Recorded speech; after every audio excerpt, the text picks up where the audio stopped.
Hey everyone, thanks so much for stopping by. If you enjoyed the video, don't forget to give it a like and subscribe to the channel.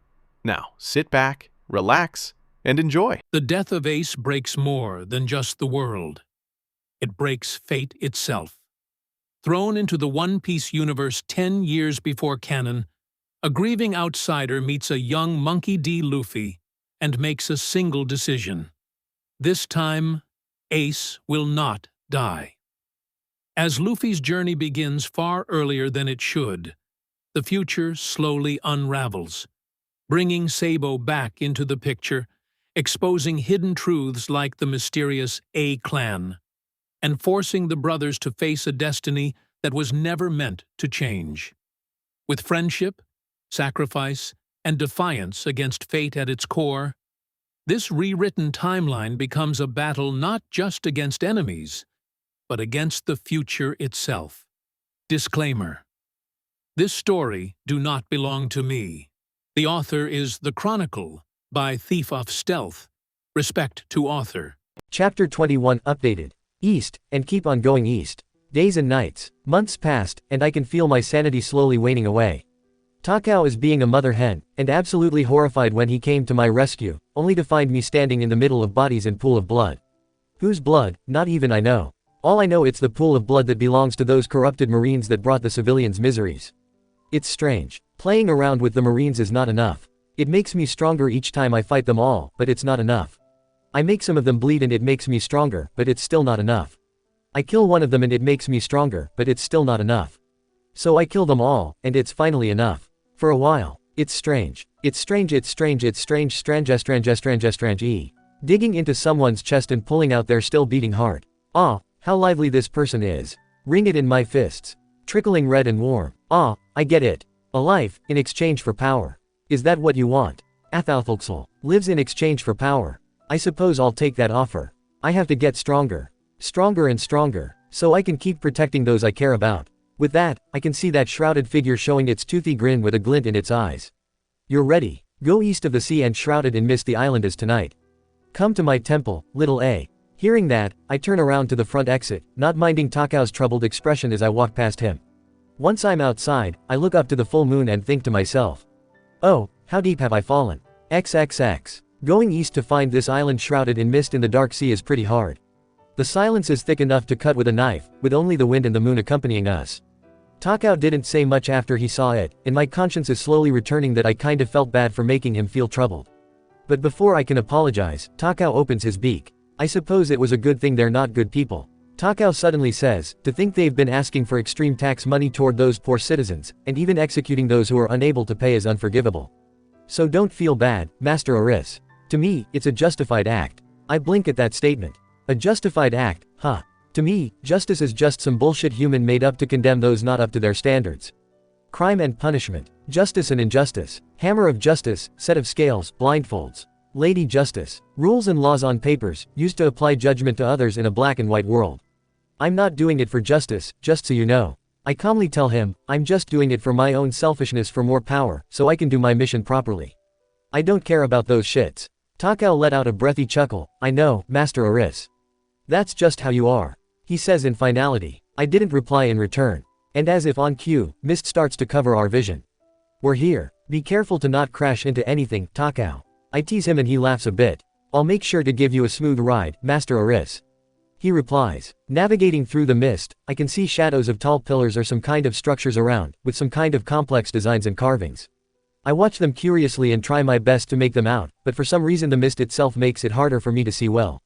It was as if the mist itself was alive and aware of us, thus trying to hinder our vision to look closer at the structures. And not only that, but I can feel eyes from beyond the mist. They're not exactly there, from what I can feel. It doesn't feel like any creature I encountered before, nor does it feel like human or even animalistic. It just feels alien. I shake my head and look to the front again. I'll deal with that later. I'll focus on this one first. Eventually, Takao found the beach and we landed there as I felt the soft sand on my bare feet. It feels extremely nice, other than the fact that dried blood is still flaking my feet, but I ignore it as I walk on and watch my surroundings. I notice that the mist is actually moving away as we walk on, and that kinda confirms the thought of them being possibly sentient. But I ignore it as I continue on. There is vegetation around, but no animals in the vicinity. Not even birds on the trees or fishes in the sea. There is just nothing. It's as if the animals are all afraid or avoiding this very place. I was so busy watching my surroundings that I almost forgot about Takao, who firmly stays behind near the beach. I'm sorry, Master Oris. But something warns me to not go on, saying that I don't even have the invitation to even step a talon here, but I was tolerated because I'm your ride. Takao tells me, the slight paleness on his bird face is enough of an answer for me. It's okay, I'll be fine. Stay and wait for my return, okay. He nods. I turn back forward and walk on, not noticing the mist is closing up behind me like a curtain in a theater stage in Takao's worry. At first, I thought my destination would take a lot more walking, but a step forward and the mist suddenly cleared out, as if it just got blown over by a huge fan and revealing a huge temple-like structure in front of me. I widen my eyes when I see it and look around, only to realize that the mist from before has simply vanished, only leaving a thick curtain of mist behind me, acting as a separation between me and Takao. Or maybe between me and the outside world. I narrow my eyes into the mist, trying to detect Takao. He's still there, but for some reason he's really far away. He's still alive, so that's all that matters to me. Facing the temple, I notice that the structure is made of smooth, shiny black stone, something like obsidian. It's a humongous-sized temple, and I can see that the said structure expands out and teasingly touches the curtain of mist in the clouds, or maybe even goes beyond it. Said structure is visibly not human-made, or maybe it is, but it's very ancient and alien. It is exactly a hotspot for archaeologists. If Robin is here, she'll go nuts and immediately want to explore this place. I go up on the steps slowly and carefully, as they're slightly wet and slippery looking until I'm at the top of the steps and in front of the main entrance of the temple that it suddenly becomes dry as a desert. I look back to the steps and see that my footsteps left bloody tracks behind, thanks to the wet steps. I stare at it indifferently as I look back forward and enter the temple, not noticing that the said bloody tracks slowly got absorbed into the obsidian steps. I hold on to my weapons for my own assurance as I look at the dark shiny walls of the temple calmly, trying to forget the feel of flaky, dried blood on my hands. I can feel that there's not a single soul in this island, other than me and Takao, which makes it even weirder. But this is One Piece world, weird and unusual is the very essence of this world.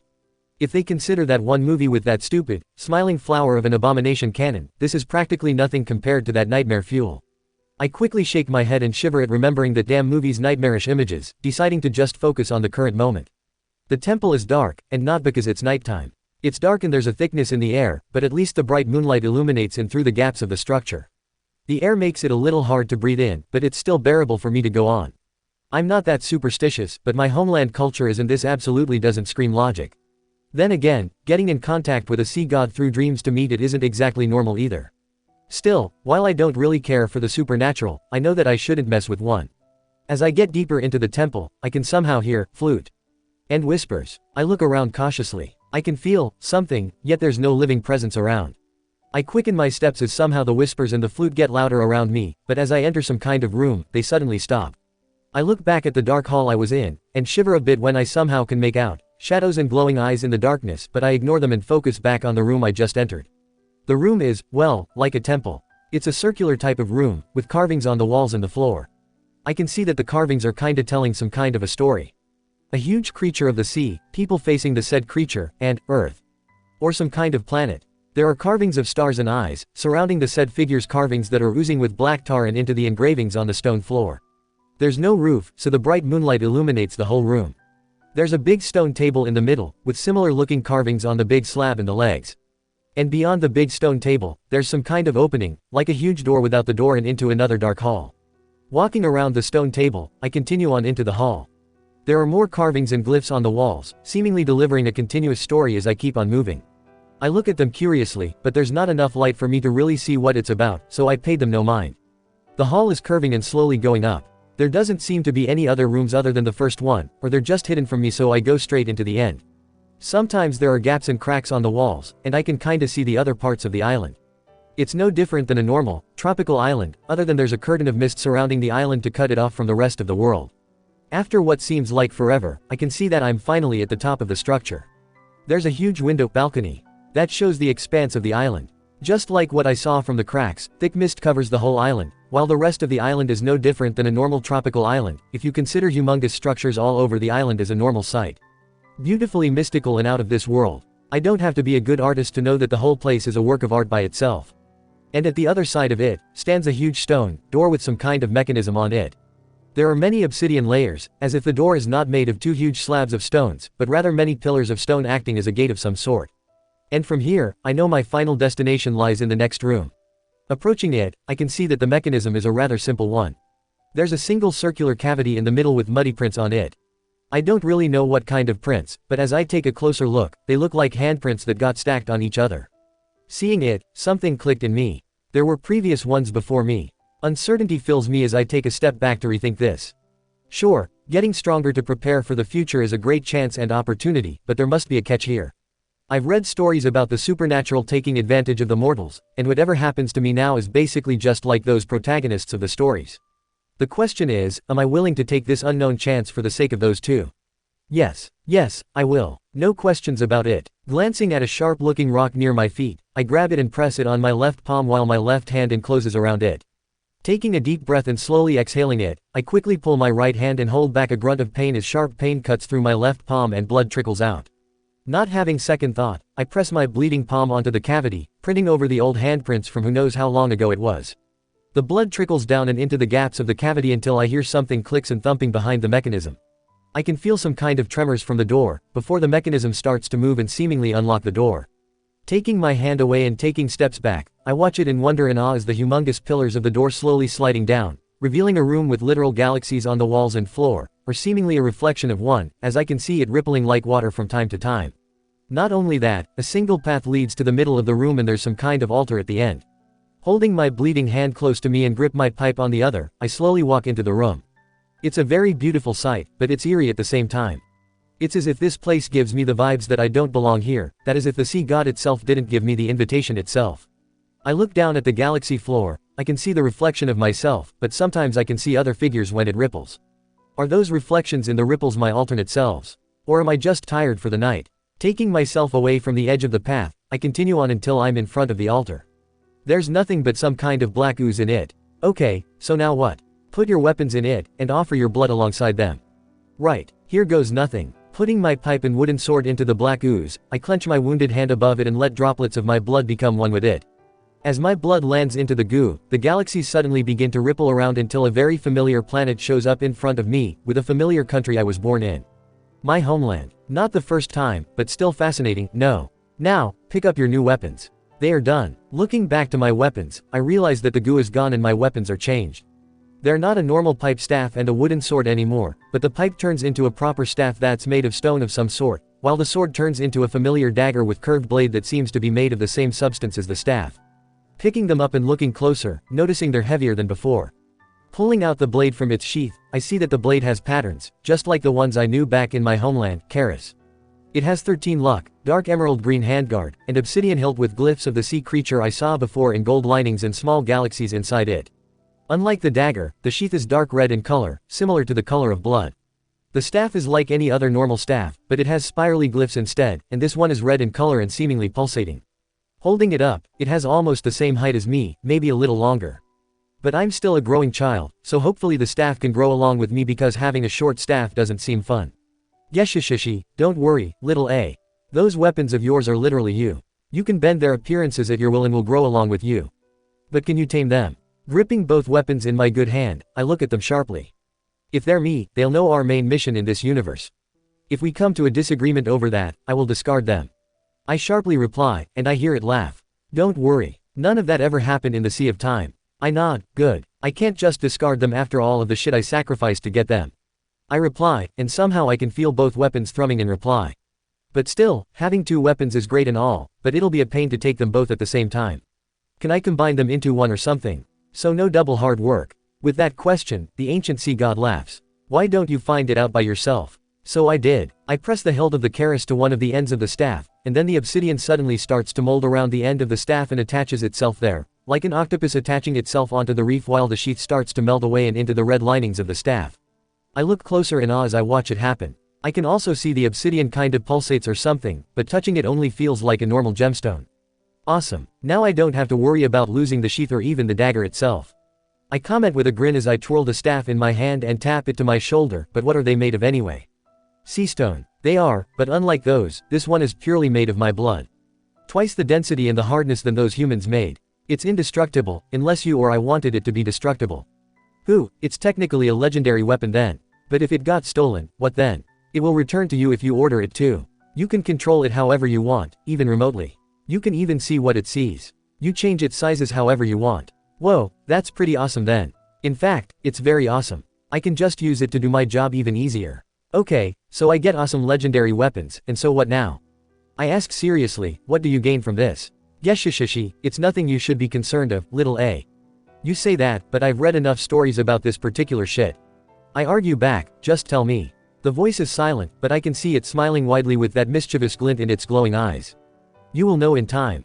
It's not fun to get spoiler, is it? I narrowed my eyes on that and tapped the staff to my shoulder in annoyance. Fine, I'll let it go this time. Fine, are we done here? Yes, now go and rest. Take your ride off this island. Your stay is done, for now. Until we meet again. And so I turn around and start to walk, exiting the room, and I hear the door slide close and lock up again behind me, but I take no glance back as I keep on walking. I keep walking and walking, ignoring the whispers, the flute, and the darkness behind me as the moonlight accompanies me from each gaps and cracks of the structure until I finally reach the front of the curtain of mist. And as I stop there, the mist suddenly blows away, just like before. And then revealing Takao still loyally waiting by the beach as the mist closes up behind me. Master Aris, you're okay. Takao says as he immediately approaches me, until he sees my bleeding hand and my new weapon in my good hand. Well, mostly okay.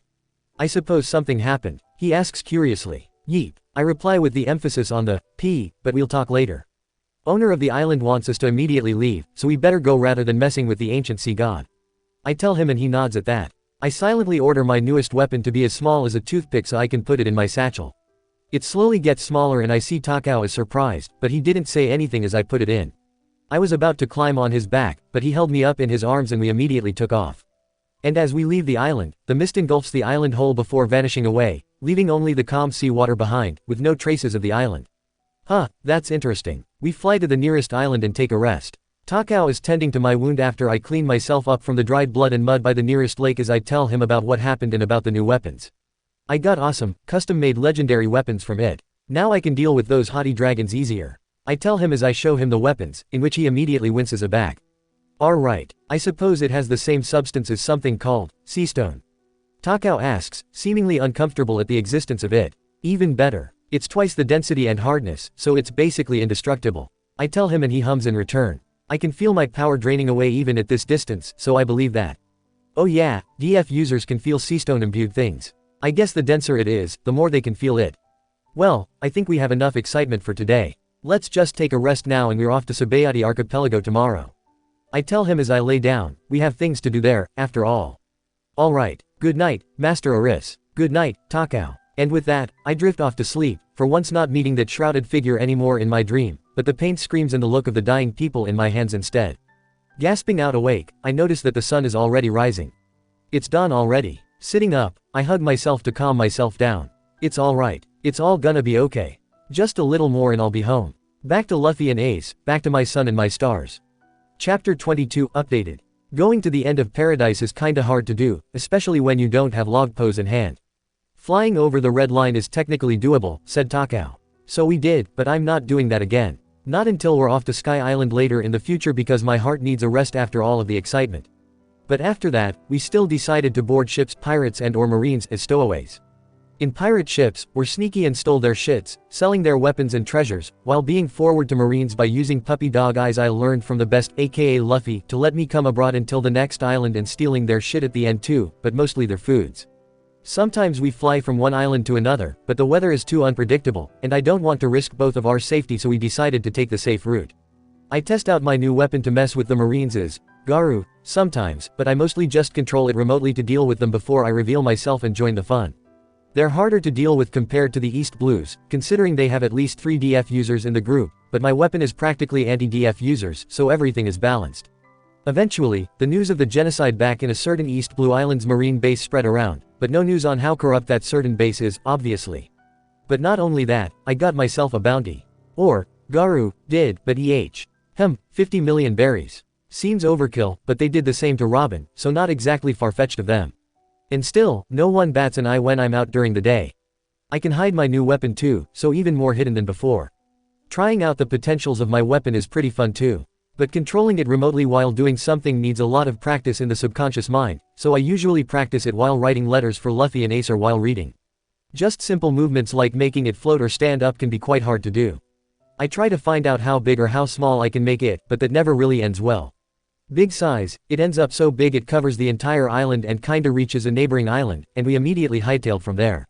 Small size, it ends up so small that I can barely see it and apparently got blown over by the wind, but luckily Takao can feel it until I remember that I can make it normal sized again, like a dumbass.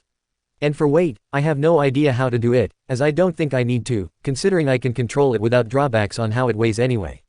Sometimes I wonder if there are any drawbacks of me controlling the weapon, but nope. I feel fine as ever.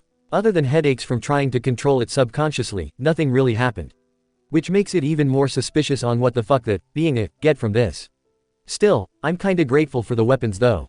Makes everything easier to deal with. Sitting on my spear is first watch the marine base in the air and swinging my legs, observing the ones that are on night duty outside. I can kinda hear, there are around 10 people, and 6 of them are alone, others are in pairs. The rest of them are sleeping or patrolling inside. I grin behind my mask as I command my spear to approach the alone ones. Silently dropping off behind the marine while subconsciously commanding my weapon to get the other one nearby, first bump the marine behind his knees, making him yelp that he quickly grabs on the railing and turn around to see me, while I can see that my weapon did the same to the other marine. Garu. I quickly give him a punch in his stomach, making him grunt in pain as he curls down to clutch his gut while I quickly retreat in glee. My weapon did the same as I climbed on the railings and jumped off, my weapon immediately homing back under my feet to be my foothold as I used it to jump to the other marines. The sudden outburst of the previous marine seems to alarm the others as the siren is blaring and they all suddenly gather around me, including the previously sleeping voices, but no matter. Calling my spear into my hands, I put on my stance and chuckle.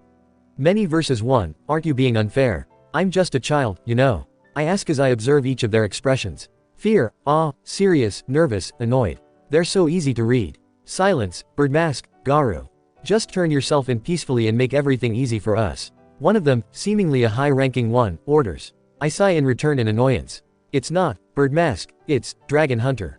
Get it right, you idiots. I yell out as I thrust my spear into him. He dodges to the side, so my attack only grazes his side, so I quickly push my spear into his wound and throw him into the others like a bowling ball knocking the pins. I huff as I slam my spear down. Listen up.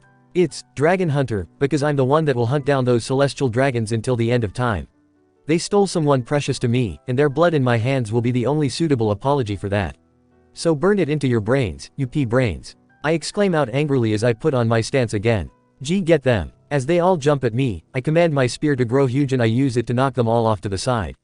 Jumping onto it as we float up into the air, pure fury fills me and slowly boils over. I'm not planning to destroy this base to the ground, but I need to give some examples for the others so they get my epithet right. Making the spear big enough for me to get the whole base in one go, I jump off of my spear as Takao immediately swoops in to get me and flies with quite a distance from my weapon. I can hear and feel the panic the Marines exude out from below, but no matter. Bringing my hand up for a few seconds before bringing it down, commanding the spear to strike down into the base as I watch it getting destroyed before something blows up from inside the base, destroying it even more as I notice a few of the voices fade away while the others are very loudly panicking. I make the spear turn into key-sized as it comes back to my hand, watching the destruction blankly and I turn away. Let's go, Takao. We're done here. I tell him and he silently nods as we fly off. We drop by to our temporary hideout to grab our things before we're off to the next island. The weather is nice tonight, so we can just fly off by ourselves without the fear of the weather killing us. Looking up at the half moon, my mind drifts off and thinking about Sabo. I wonder where he is right now. Is he alive? Is he eating well? Is he training well? Is he healthy? Does he make new friends? Or maybe learn new things? Sometimes, I dream of him and the other two, back in the forest and hunting for dinner, smiling and laughing with no care of the heavy weight on his shoulders. I hope wherever he is, he's still smiling as brightly as the full moon at night. XXX. It takes around 2 months for us to finally reach Sabayati Archipelago. Obviously, we take both unconventional and conventional routes, but at least we're here now. Bubbles floating all over the island, the tall stripy mangroves with roots as the islands, and sunlight fill in through the gaps of the mangroves lighting over the bubbles and make it glint beautifully as it glides up into the air. Truly, I would see this place as an amusement park of imagination coming alive, if there are no slave traders and the haughty dragons around lurking, and discrimination against the fishmen and merfolks are still thick here. It's nauseating. Still, it's a beautiful place to visit. It's just a shame that something dark can happen in bright daylight. Which is happening right now, with the bounty hunters surrounding me. Looking at them, I can feel their sick sense of humor and joy, along with lust. Disgusting. I'm not in the mood as I'm saving up my stamina to deal with the dragons later, so I'm on standby as Takao deals with them all in his Garuda form. He never gets enough spotlights, so I let him take it this time. I wore my mask on and had my spear out, so that's mostly why they're hunting me. Leaning on my spear as I watch Takao dealing with the lousy bounty hunters, I can feel someone with the intent to kill around 5 meters in the distance, possibly with a gun aiming at me. Commanding only the Karis to go get the gunner, I make the staff thicken as the bullet gets caught on the staff before the Karis stabs him in the chest. Homing back to combine back with the staff as the staff returns to normal, I grab it and slam it down to the ground at the same time as Takao finishes the last guy and takes steps back. I approach the one that's still conscious enough and grab him by his shirt collar so he's on eye level with me. Mind telling me the way to Grove 13? I gotta pay someone a visit. I ask calmly, and the man sneers at me. And if I don't, what will you do, little girl? He replies before he screams out in pain as I stab his calf. I'll put more holes in you, if that's what you want. I threaten calmly, and his eyes fill up with tears of pain and fear. Oh okay, it's over there, he meekly replies as he points in one direction. I didn't turn to check as I kept my eyes on him, detecting ill intent from him. In result, I deepen the stab and he screeches out. Don't try to fool me. I growl in warning and he yelps in fear and pain. I'm sorry. It's over there. I swear this time. He says as he points in the other direction and I feel that he's telling the truth, so I pull out my spear from him and throw him aside to look at Takao, ignoring the pitiful cries from the guy. Well, let's go. We need to give that old man a visit and give him some news. I tell Takao as I swing my spear to clean out the blood and sheath it closed, before hopping on it and floats off toward Grove 13 with Takao following behind. Apparently I'm in Grove 21, so going to Grove 13 is taking quite some time.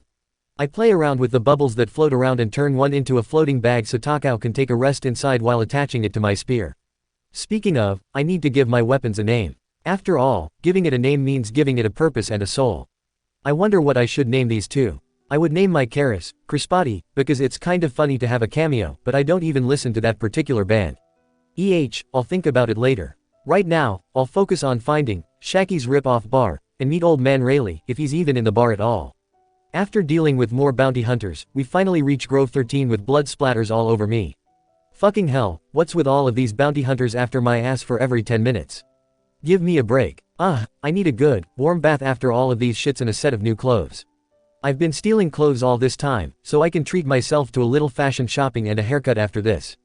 And finally, I arrive at my destination. Fuck, I need a drink. I'm so thirsty. Water. Standing in front of the bar and putting my key-sized spear into my pocket, I can hear people inside until the door suddenly bursts open.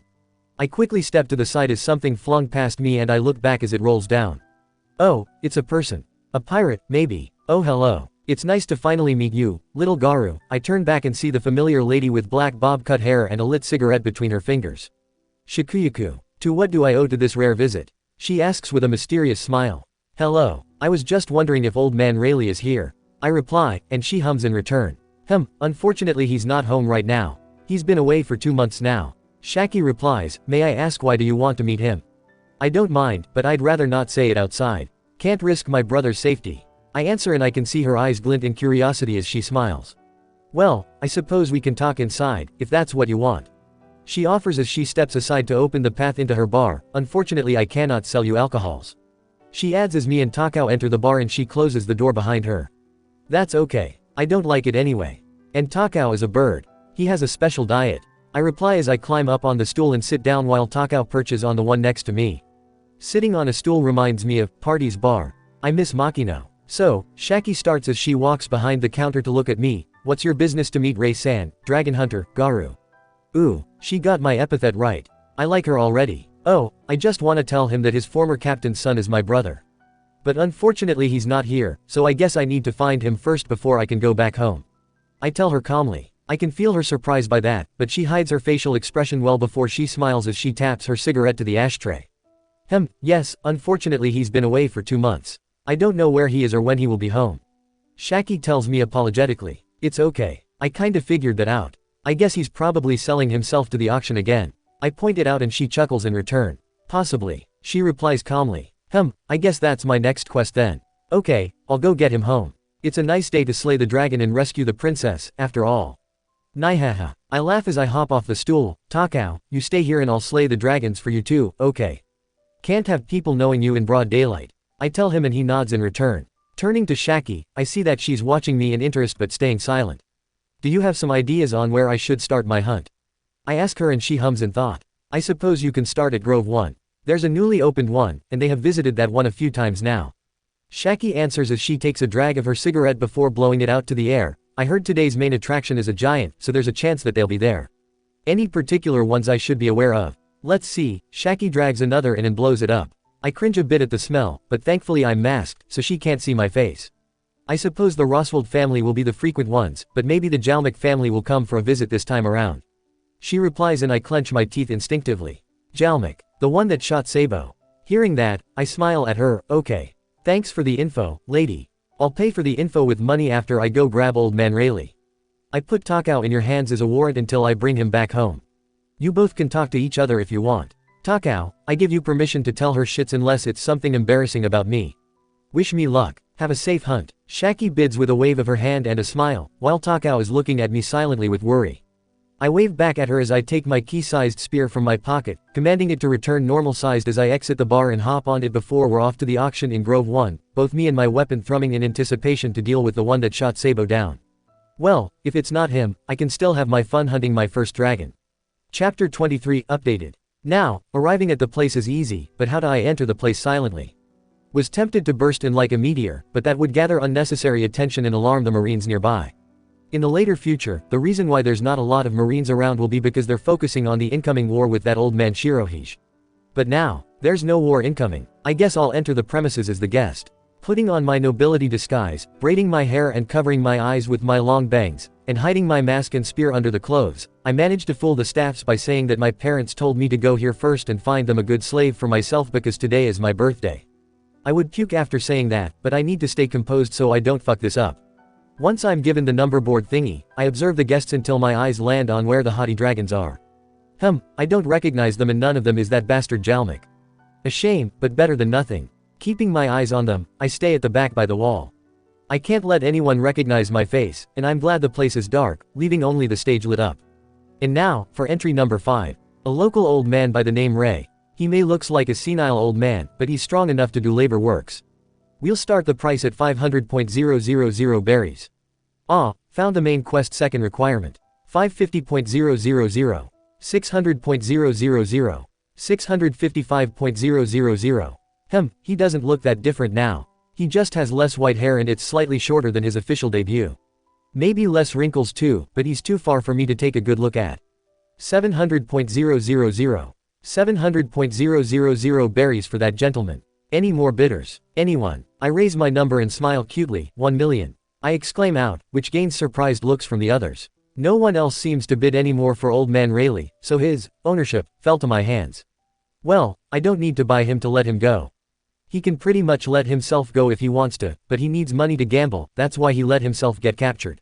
But getting him is one of the 2 requirements of this main quest, so I just need to wait for the right time. Slaves come and goes, until it ends to the main attraction, a female giant with the name Daisy.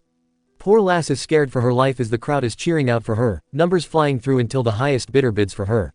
500 billion berries. I slip on my mask and undo my braid as I take out my spear and aim it at the bidder, who just happens to be my lifelong enemy. Athalfolksel sends me its regards that it will meet you in the Sea of Souls. I whisper with a sneer, Matalakau, Nagalaknat. And I command the Karis to detach and plunge itself into the heart of the dragon, making him to drop face down as his bubble pops and blood seeps out from his stupid clothes. The whole place is silent, until the other dragon screeches out in horror. Father. I command the Karis to return, letting the blood splatter over the other dragon and she screeches out louder. I tisk at the unnecessary noise the bitch let out, so with a flick of my finger, the Karis slits her throat. She gurgles a bit before joining the pile on top of her. Father, and now the other nobles start to panic and turn around in horror. Finally, 2 dragons down, many more to go. I casually say, and that's when they all start running and screaming around like ants during the rainy season while I hop on my spear and float up towards the merchandises, upstage. I hop down on top of the panicked host guy and strike him away into the wall, before fighting off the guards when they surrounded me. Once they're all down, I take off my shoes and throw them aside as I approach the merchandises, and to the old man Rayleigh. While the others cower behind in the corner, old man Rayleigh only watches me with interest and caution. I just snort in amusement seeing the slaves. I'm not interested in hurting any of you, so calm your asses. I tell them before turning to old man Rayleigh and putting a hand on my hip. Shaki told me you'll be here, so I'm here to fetch you. I say and he blinks in wonder. Oh, did Shaki send you here? He asks calmly. Not really. I was hunting the dragons, and you just happened to be in the same place. I bluntly reply, now hurry up and take those collars off. We need to talk before the Marines are here, and I'd rather have my conversation when we're both alive. Old man Rayleigh laughs at that as he easily imbues his hand with hockey and easily tears the collar off, throwing it away before it explodes. I really need to learn that. That would make everything convenient. I hop on my spear and float up as old man Rayleigh does the same to the others and they all cheer out happily in freedom. I smile a bit seeing their happy tears and blink in confusion when they turn around to bow at me before they're off to their freedom. Huh, I wonder what that was. I shrug and look at old man Rayleigh. Let's go. You want a ride? I ask and he laughs heartily. Sure, if it's not much of a bother. I'd rather float there rather than walking and running back home. He says as he hops on next to me. Hang on tight, because we're going to become speed. I tell him cheerily and he laughs in return, but heeds my words as he holds on tight on the staff. Once he nods at me, I turn to look forward and fly off through the open front door, easily dodging the incoming bullets from the Marines as we fly off back to the bar. Once we arrive, I immediately enter the bar. I got old man Rayleigh and 2 dragons. I announce as I run inside and hop on the stool with old man Rayleigh following along behind and Shaki smiles at us as she offers me a glass of iced water with a straw. Welcome back, both of you. How was the hunt? She asks calmly with a smile. It went great. I got 2 dragons. It was rather exhilarating seeing them drowning in their own pool of blood. I reply with a laugh, and Shaki just hums in interest, as if she didn't just hear a child just killed 2 important figures that just shook the world a few minutes before. That's great to hear. Shaki replies casually as she makes whiskey on the rocks for old man Rayleigh, who takes a seat next to mine and sips on his drink. Well then, I suppose you're that infamous dragon hunter, Garu. Old man Rayleigh starts. What does a 101 million berry wanted person want from this old man? Huh, 101 million berry. Not 50 million berry. What do you mean by 101 million berry? I ask in pure confusion, and both adults seem surprised at that. Oh, I thought you know. You're a pretty hot topic these days, as the youngest supernova that originates from East Blue, who's not even a pirate. Old man Rayleigh says. So that's why pirate hunters are all out for blood. Realizing what old man Rayleigh said, I pout at that last one. I may not officially be a pirate yet, but I'm one at heart and I'll be the first mate of my brother's pirate crew that will become the pirate king. I protest with a huff and the old man just laughs in return. But enough about that, I need to tell you something, old man Rayleigh. I start with a serious tone. Hearing that, old man Rayleigh looks at me seriously, but still with a smile. Sure, tell me anything. I doubt anything else can surprise me even more. He says calmly as he takes a sip of his drink. Roger has a son and his name is Ace and he lives in East Blue with me and Luffy. I casually tell him in one go and he chokes on his drink, hiccuping heavily. I just watch him calmly as he tries to calm his coughing down, while Shaki seems dumbfounded at that revelation. Oh, you didn't know. Did I just out Ace up? I ask to no one in particular before shrugging. Oh well, that's all I want to tell you. Now I need to strip off my entire Garu persona and go home. My quest is accomplished anyway. I say nonchalantly as I hop off the stool. I start to rip the bloodied noble outfit off. I wear black turtleneck undershirt and black shorts under all of those shits and take off my mask, smiling at both adults as I face them properly. Allow me to introduce myself properly. My name is Ryuan A. Baris. I put my hand with the mask on my chest and lower myself down as a salutation, also known as Dragon Hunter, Garu. It is nice to finally meet you both. I smile delightfully at them after I straighten up. Both of them widen their eyes when they hear my introduction and glancing at each other with a silent conversation between them, while I can see Takao face winged himself in my peripheral vision. Well, that's all I want to say, and I need a haircut. Lady, you have scissors. I ask and Shaki blinks before she offers me a pair of scissors, thanks. Let me just, using the tool, I start to give myself a quick job haircut. Not perfect, but at least the dyed parts are cut off. I see, so Shanks is telling the truth. Old man Rayleigh comments with a wry smile, to think that there's another, living member of the A clan other than her that has made contact with the D clan members. Huh, what do you mean, old man? You met Shanks? I ask as I cut my hair, but Shaki walks around the counter to approach me and decides to take over the haircutting. Oh, you didn't know. If I knew, I wouldn't ask, senile old man. You from the A clan are destined to meet and serve a certain figure from the D clan. I thought you all knew your destiny as the ancient weapon of the D. I just blink at him, dumbfounded. I'm the ancient what now? I'm the ancient what? I replied dumbly. Whatever this juicy info about my clan of this world is, it's too advanced for my shrimp brain. Old man Rayleigh takes a sip from his drink and crosses his arms on his chest, expression tight. It seems you were thrown into this world with no basic knowledge in hand. Well, we can talk about that later. You were talking about Roger's son. Ace, was it? He asks carefully, as if making sure. Yeah, he got black, unruly hair like him, and a beautiful face with freckles like his mother. Or so he said. I confirmed before remembering the important point. Oh, and he hates Roger because Gramps is a shitty caretaker that didn't tell him jack shit about his dad. I add with a scowl. Gramps. Garp. He gave me a surprise adoption when we first met and we're apparently an adoptive family now. I replied. Old man Rayleigh seems too dumbfounded to even begin, especially about the fact that Roger apparently has a son. You didn't know he had a son. It's not a question, and he lets out a sigh. Roger is the type of man who will give his all to keep his friends and family safe. Old man Rayleigh starts, and if it's biological, he must have wished for his child to not get condemned for his actions or even having relation to him. That's possibly the reason why he never said a word about having a lover or even a child to any of us, and he gave custody of his child to no other than Garp. He explains and I scowl at that. Yeah, and now I'm the one that fills Ace up with some truth about his dad instead of that shitty Gramps and those propagandas the Marine shared to the world that gives him existential crisis. I spat in annoyance and old man Rayleigh just smiles wryly in return. Okay, it's done, Shaki says as she brushes off the chopped hair from my shoulders. I reach my hand to my now short hair. The back is very short, while the sides are longer. Shaki then braids the side hairs before pinning a hairpin with a bunch of morning glories to the side of my hair. I thank her and she just smiles, giving me a pat on the head before giving me my glass of water for me to drink. She starts to gather up my discarded shits and eventually walks off somewhere through the door behind the counter. So what's up with Roger leaving Ace and his lover behind?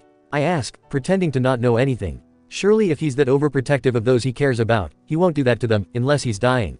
You're not wrong. Roger was deathly ill. It was a miracle that he stayed alive for a few years after he was declared the Pirate King. Old man Rayleigh explains, and that's the reason why he turned himself up to the Marine. The Pirate King, infamous for his power and riches, yet not even him can escape mortality. Humans are such fickle things. I won't say anything bad about a dead man. I start with closed eyes before opening them again to look sharply at the old man, but if he ended up leaving his actual family behind to deal with his past and thought that they can just deny their bloodline, to me he's nothing but an asshole. If I'm him, I would rather not siring a child if I can't even protect that child in the end. Old man Rayleigh is silent, but his eyes are calculating me until I break eye contact.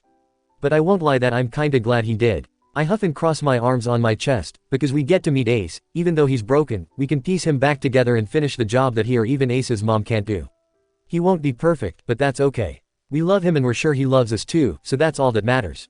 Hearing that, old man Rayleigh just chuckles. I see. Well, then I must thank you for doing so much for my captain's son. I cannot do much but to relay this information about Roger to you. Old man Rayleigh says apologetically and I shake my head. I'm just doing what I think is good for Ace. He tends to run away rather than dealing with this family bullshit, or fight it head on with his fists. I reply before deciding to change the topic. So, what's this about the part of this A-clan being an ancient weapon? I ask with furrowed brows and take a sip of my water. I suppose I'll start with the legend that travels in these seas. Old man Rayleigh starts after he downs his drink. Have you heard about ancient weapons?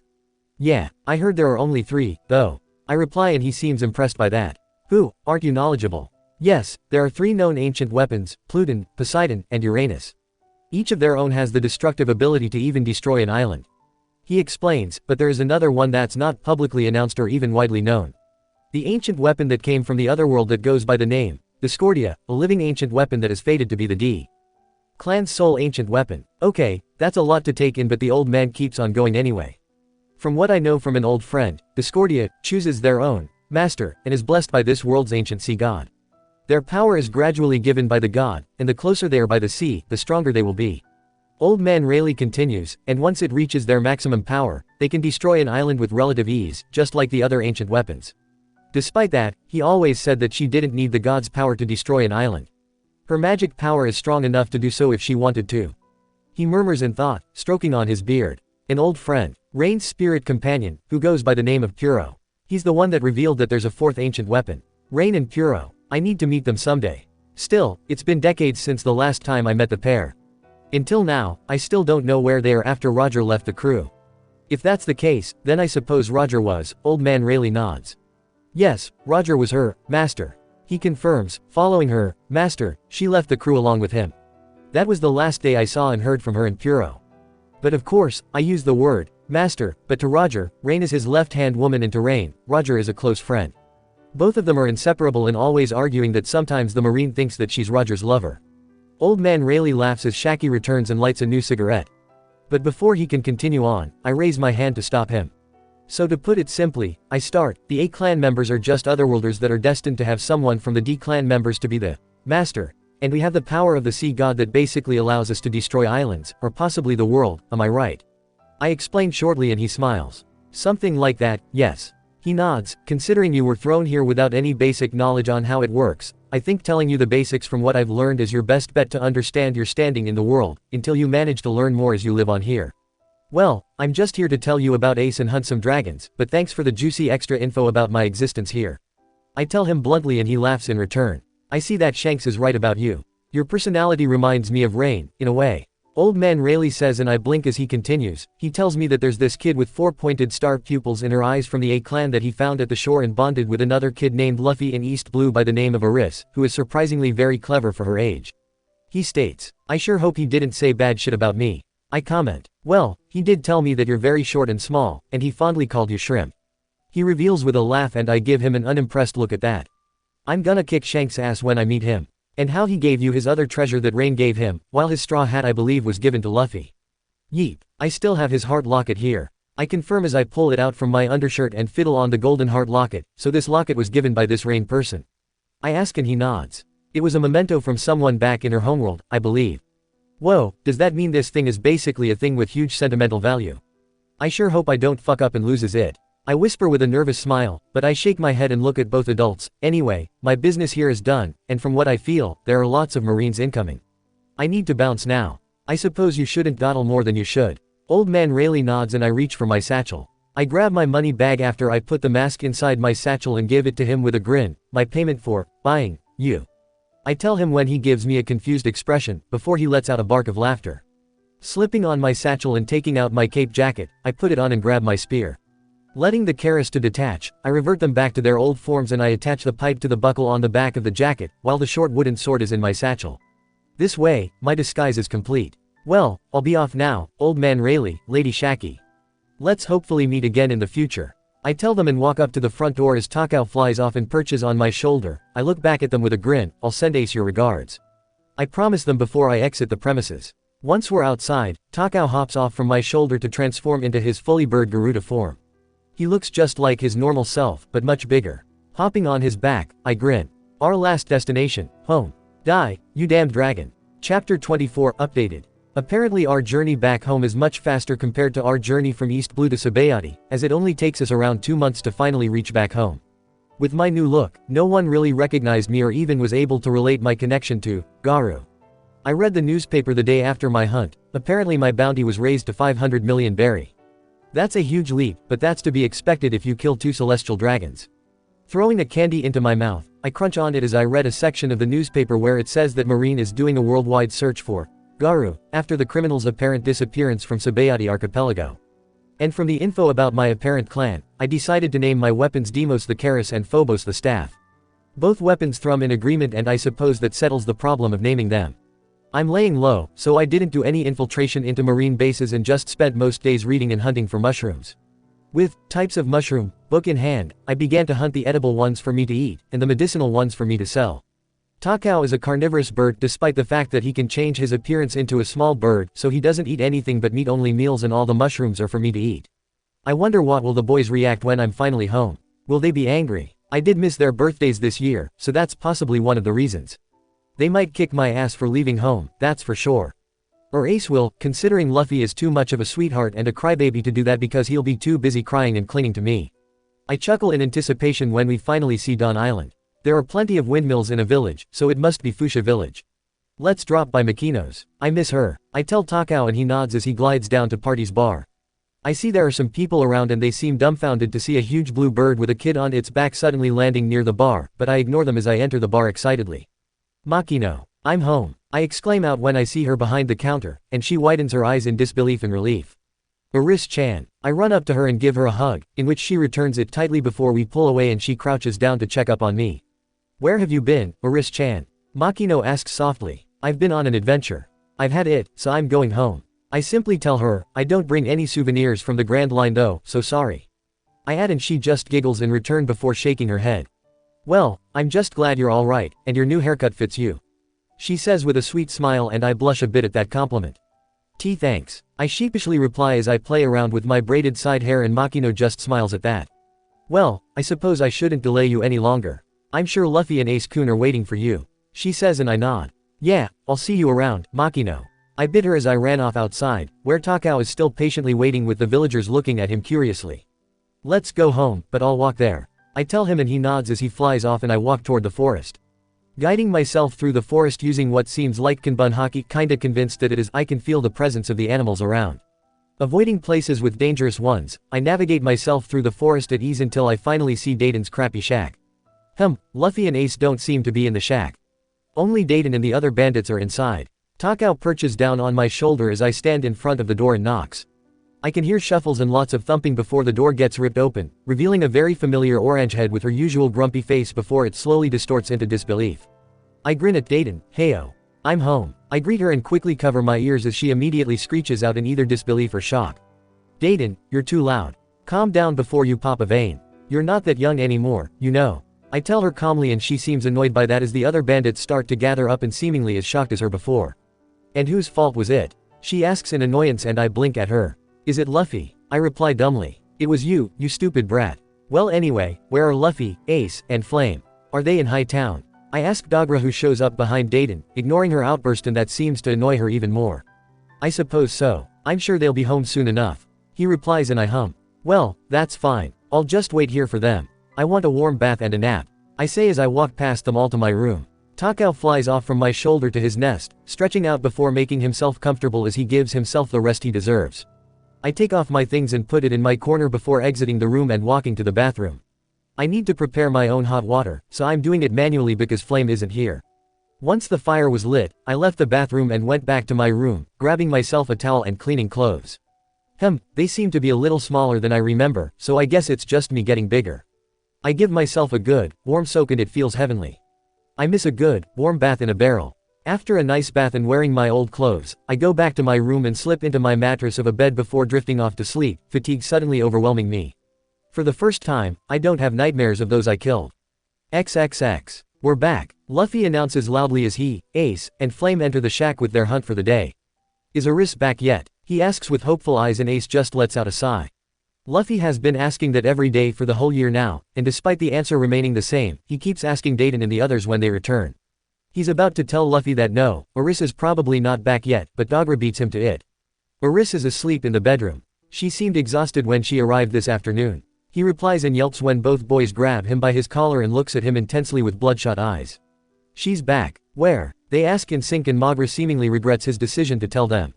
B bedroom. She's sleeping. He quickly answers and both of them immediately let him go to run off to their bedroom and slamming opens the door. Inside is dark, but they can make out a figure is curling up under the sheets and absolutely fast asleep without a care in the world. While Luffy is absolutely delighted, Ace is furious. He approaches the sleeping figure and gives her a hard hit on the head, which wakes her up as she groans in pain and slowly sits up. What the fuck? Aris groans out as she rubs the bump before turning to face him with a furious but sleepy expression. That hurt, you asshole. She exclaims out. Shut up. That's what you get for making us all worried, you huge idiot. Ace yells back angrily and Aris is about to retort back, but Luffy stops her. Aris, you're back. I miss you. He exclaims out as he jumps to her and absolutely clinging onto her like a koala, binding her using his stretchy limbs. You're not leaving again. I won't let you. He pouts and Ace absolutely can see Aris is smitten by him as she smiles at him with that weird expression of her. I'll try not to. Aris replies and rubs her cheek against Luffy's rubbery one as he just laughs in return. Ace just watches them before letting out a sigh and sits down facing the younger ones. So, mind explaining it to us on why you left? He asks seriously. You better not lie to us. We're brothers don't keep secrets to each other. He quickly adds. Yeah, tell us, or we'll kick your ass. Luffy joins in and grins. I'm getting stronger, you know. I bet I can kick your ass now. Shishishi. He adds with a laugh. Yeah, I'm sure you can. Aris replies nonchalantly before going serious. I guess I'll tell you guys what I found about myself then. But Ace, he looks at her and grunts for her to continue on, so she does. I met old man Rayleigh, your dad's right-hand man. He said to send you his regards. Ace freezes up at that before furrowing his brows in annoyance. So, what does it have anything to do with the reason why you left? Aris blinks dumbly. Huh. That's because he just happened to be at the same place, so I visited him and I asked him what Roger was like. She answers and he growls. And what makes you think I want to hear anything about that demon? Because whatever you hear about him are just lies that the Marine spreads. This time, it's him who blinks dumbly. What? Yeah, I don't know about you, but remember what I told you, how humans always feared the unknown. That's what the Marine did by spreading lies about your dad. Aris explains, and because of that, who's better to ask about him than his first mate? Surely the point of view from someone who knew and was close to Roger is better than those who consider him their enemy. He's silent, not having a response to return for that argument, and Aris is silent, waiting for his response and his approval for her to continue on. Luffy, who's been surprisingly listening along, is looking at them with an unreadable look. Does he want to know about his old man? What if he's just like those people who imagined him as some kind of demon? And if that's the case, what then? Sometimes, what Ace does when it comes to Roger is to either run away, or beat the shit out of it. He mostly did the latter, but what should he do this time around? Damn it, he wished Sabo was still around to knock some sense into him. Unlike Sabo, Aris is the type to either patiently wait to knock some sense into you or literally do it to you with her fists 5 minutes later. From the short 2 years they lived together with Luffy, there's no in-between from her, and that's pretty annoying of her. Nosy brat that has no sense of leaving things be, just like Luffy. If he didn't know any better, Ace would mistake both of them as twins. Heck, they even synchronized when they talk sometimes. It's kind of creepy. Suddenly, Ace got a hit in the head, and he growls at Aris that has her fist up and bored look. Hurry up, because if you don't, I'm gonna tell you anyway and beat you up. Aris promises seriously. Fine, tell me, Ace replies as he rubs the bump. Damn, that hurt. Okay. Well, based on what old man Rayleigh told me, the crew didn't even know you exist. Not even him, the first mate and his closest friend, even know that. She starts and he widens his eyes. The reason why is because Roger didn't want to burden you with his actions or even want anyone to make a connection between you and him being related. After all, children should not pay for their parents' sins. Then why did he leave me and Mom? Ace softly asks, looking down at his clenched hands. Aris is silent before she's reaching out to hold onto his hands. Her small hands feel hot against his sweaty palms, and he can feel her cringing at that, but she holds her ground. Because he was dying. Ace looks up at her in surprise, and she looks back straight into his eyes. Sure, it was said that the Marine caught him on papers, but they didn't. He surrendered himself up to the Marine because he's dying. He had only a few years to live by the time he became the Pirate King. I'm sure Gramps said jack shit about his condition, or he probably even knew about it, so that's why I left, not only to find out about my identity, but to meet that Mayo to find the truth about Roger too. So he can give you some closure on the reason for your existence, while I'm just a mere messenger for you. Aris continues. And honestly, if anyone told me that they should pay for my parents' sins, well, I'll tell them to fuck off because I'm me, not them. I'll do whatever I want. She tightens her hold on his hands as she looks at him with that determined look she always had. Don't let anyone tell you what you should do. Pave your own fate, and never succumb to whatever shit some strangers give us. Ace stares into her eyes, looking at his own reflection in those pairs of weird eyes. He wants to believe that. He truly does, but for the years since he was born, he doesn't even believe in anyone, much less himself. Sure, Sabo is a different case, but that's because their goals are one and the same, to become free. As if reading his thoughts, Aris hits him again in the head and huffs in annoyance. Stop brooding like some depressed adults. You're still a kid, so act like one. She spats out, letting their hands go to put hers on her hips. You're also a kid, Ace argues back, rubbing on his other bump, and she just ignores him. Just remember, whatever your dream is, I will believe in you. We both will believe in you. Heck, I'm sure even Sabo will too. And you wanna know why that is? Ace just blinks as Aris and Luffy exchange knowing looks before looking at him. That's because we love you, Ace. Both Aris and Luffy say in sync, both with that similar toothy grin of theirs. Luffy's big dimpled grin with his pearly white teeth that arranged neatly, and Aris' equally big dimpled grin with her crooked, fanged teeth. Both giving him a genuine smile and sentiment of this emotion called love, which is something unfamiliar to him. Ace is stunned by the fact that he just stares at them both. He doesn't know how to respond to that declaration, nor does he know how to react to that. And it just left him with confusion. Why? Ace asks, why do you love me? Both of his brothers blink and look at each other with the same confusion before looking back at him. What do you mean by why? This time, Luffy asks with the same confusion as him as Aris nods along. I mean, why me, of all people? You both have each other, you two were friends before you met me, and surely now that Sabo is gone, I'm just an intruder to your friendships. Ace tries to explain, sure, we're brothers, but I don't know. I'm just confused on why do you two love me? And the expression both of them give him is one of pure annoyance. Luffy, should we beat him up for thinking of that? Aris asks as she cracks her knuckles. We're gonna kick your ass. Luffy announces before both of them literally jump at him. Taken by surprise, they both easily tackled him down and pinned him on the floor, with the younger one sitting on his back and high-fiving for their synchronized victory. Now listen here, Gold Boy, Aris starts and Ace twitches at that other nickname of his. Without you, we'll never be able to have parties.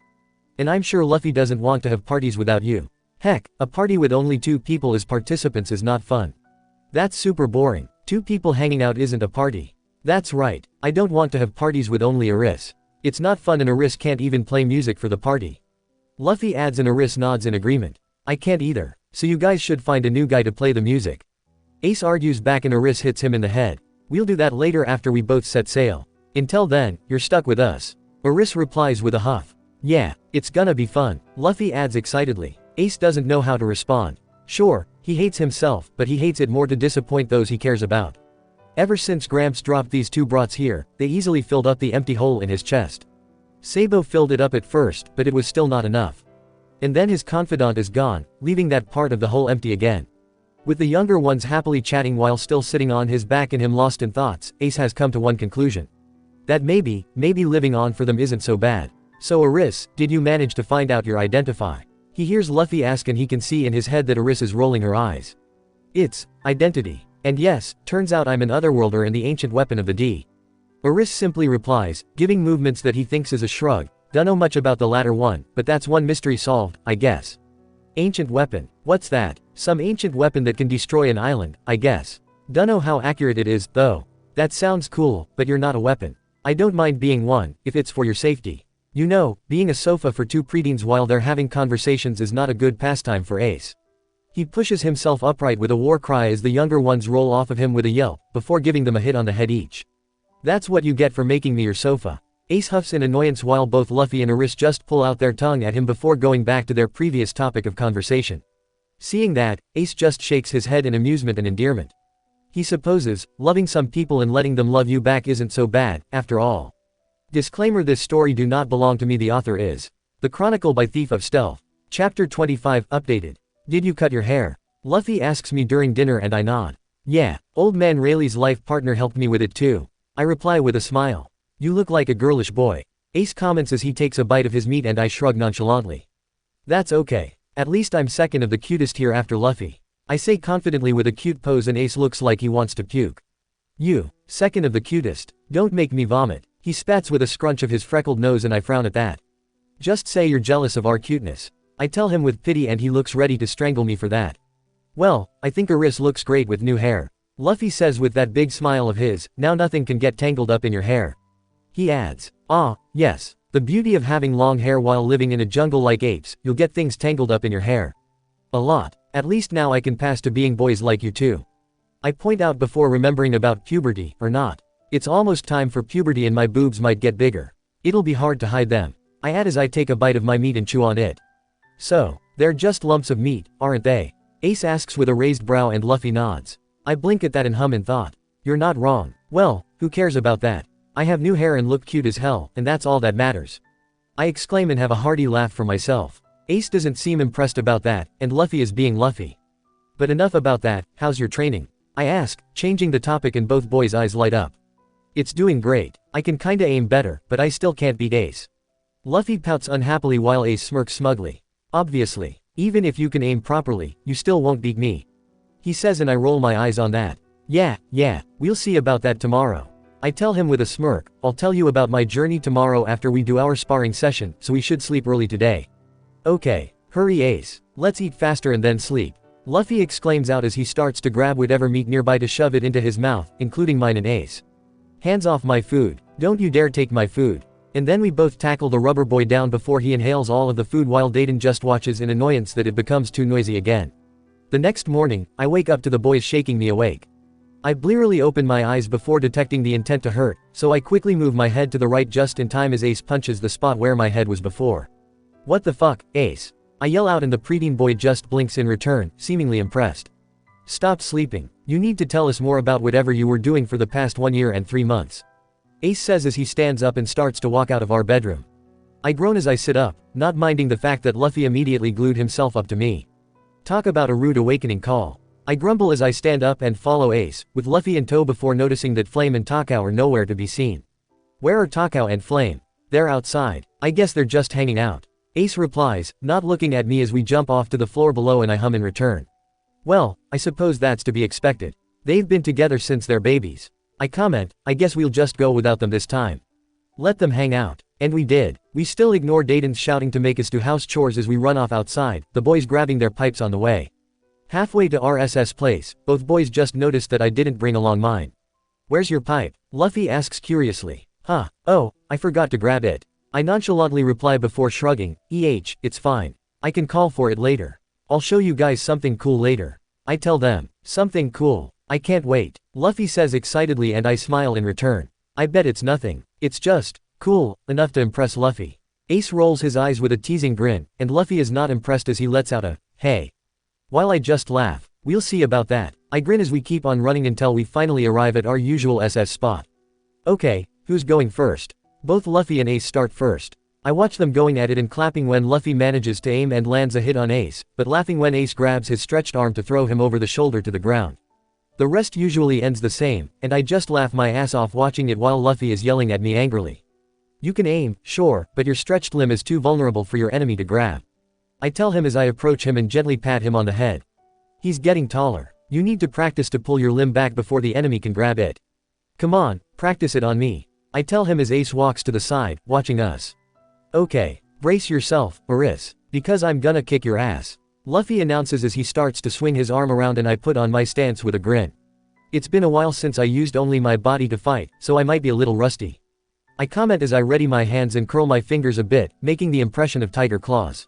Come at me, I yell out and Luffy grins.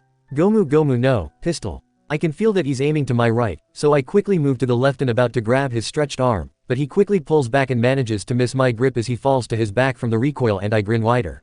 There you go. You learn fast, but you still need to deal with the recoil, I tell him as I run up to him and jump. He's scrambling to be on his feet, but he trips over them and lets out a choking sound as I land on his back and laugh at him. I guess I'm not as rusty as I thought. Come on Luffy, let's practice again. I tell him as I hop off him and he's up to his feet with that familiar determined look of his before I run up to him and readying my claw, aiming at his chest. Kakar Mong. I yell out as I hit him in the chest and that sends him backward for a few steps before he yells out as he stretches his arms back. Gomu Gomu no, bazooka. He aims his attack at me, but I quickly roll to the side as he hits the ground before his arms recoil back to him. That's a pretty good move, Luffy. Did you come up with it? I ask with a grin. Shishishi. It's cool, right? I came up with it to surprise you. Luffy says and I hum in reply, impressed. It's cool, but you need to aim better and deal with the recoil even more than the pistol one, considering you're using both arms. I explain and Luffy just nods seriously as he readies his fists up again. I see, so I have to deal with the recoil better.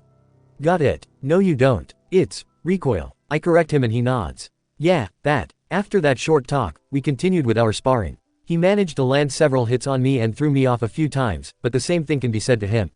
Ace is watching us with a grin, seemingly having fun watching us kicking each other's asses, but even more so when it's Luffy's.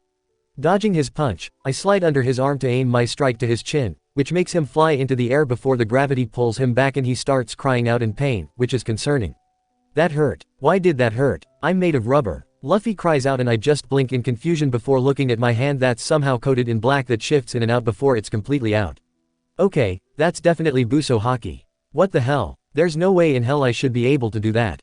But I shake my head and quickly approach Luffy. Sorry. Are you okay? I swear I have no idea what the fuck was that, but I have some hints.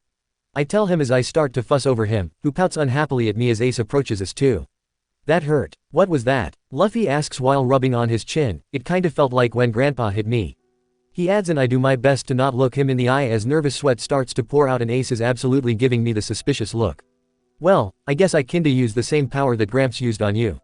It's pretty effective against DF users with physical invulnerability like you. I tell him nervously as I look closer on his chin and wince when it's starting to bruise. Well, I don't have any control of it unless I train myself with Gramps about it, so I might ask him to train me how to use it properly. I say as I pat Luffy's head before he springs back up to his feet.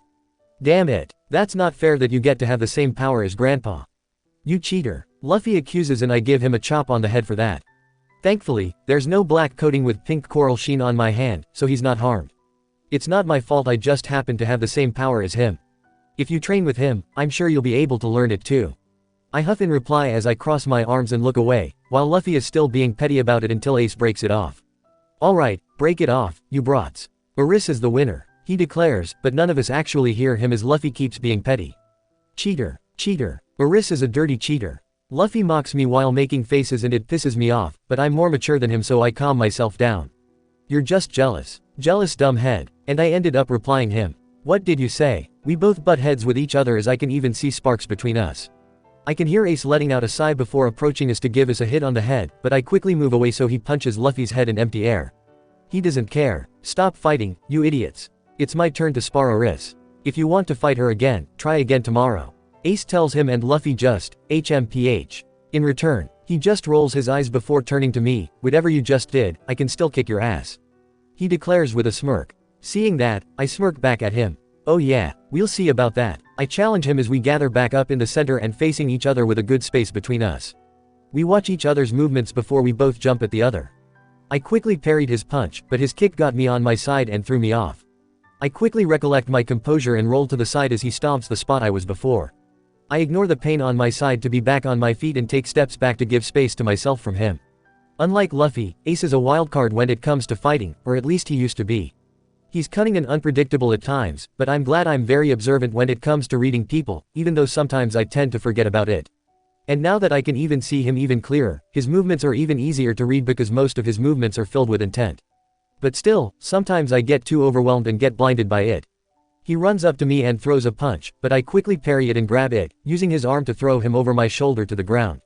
Once he's down, I quickly take steps back and wait for him to be on his feet again, which he quickly did before he jumps at me again and throws a punch to my left. I move my head to the left, his fist missing me by a millimeter before delivering him a punch to his face.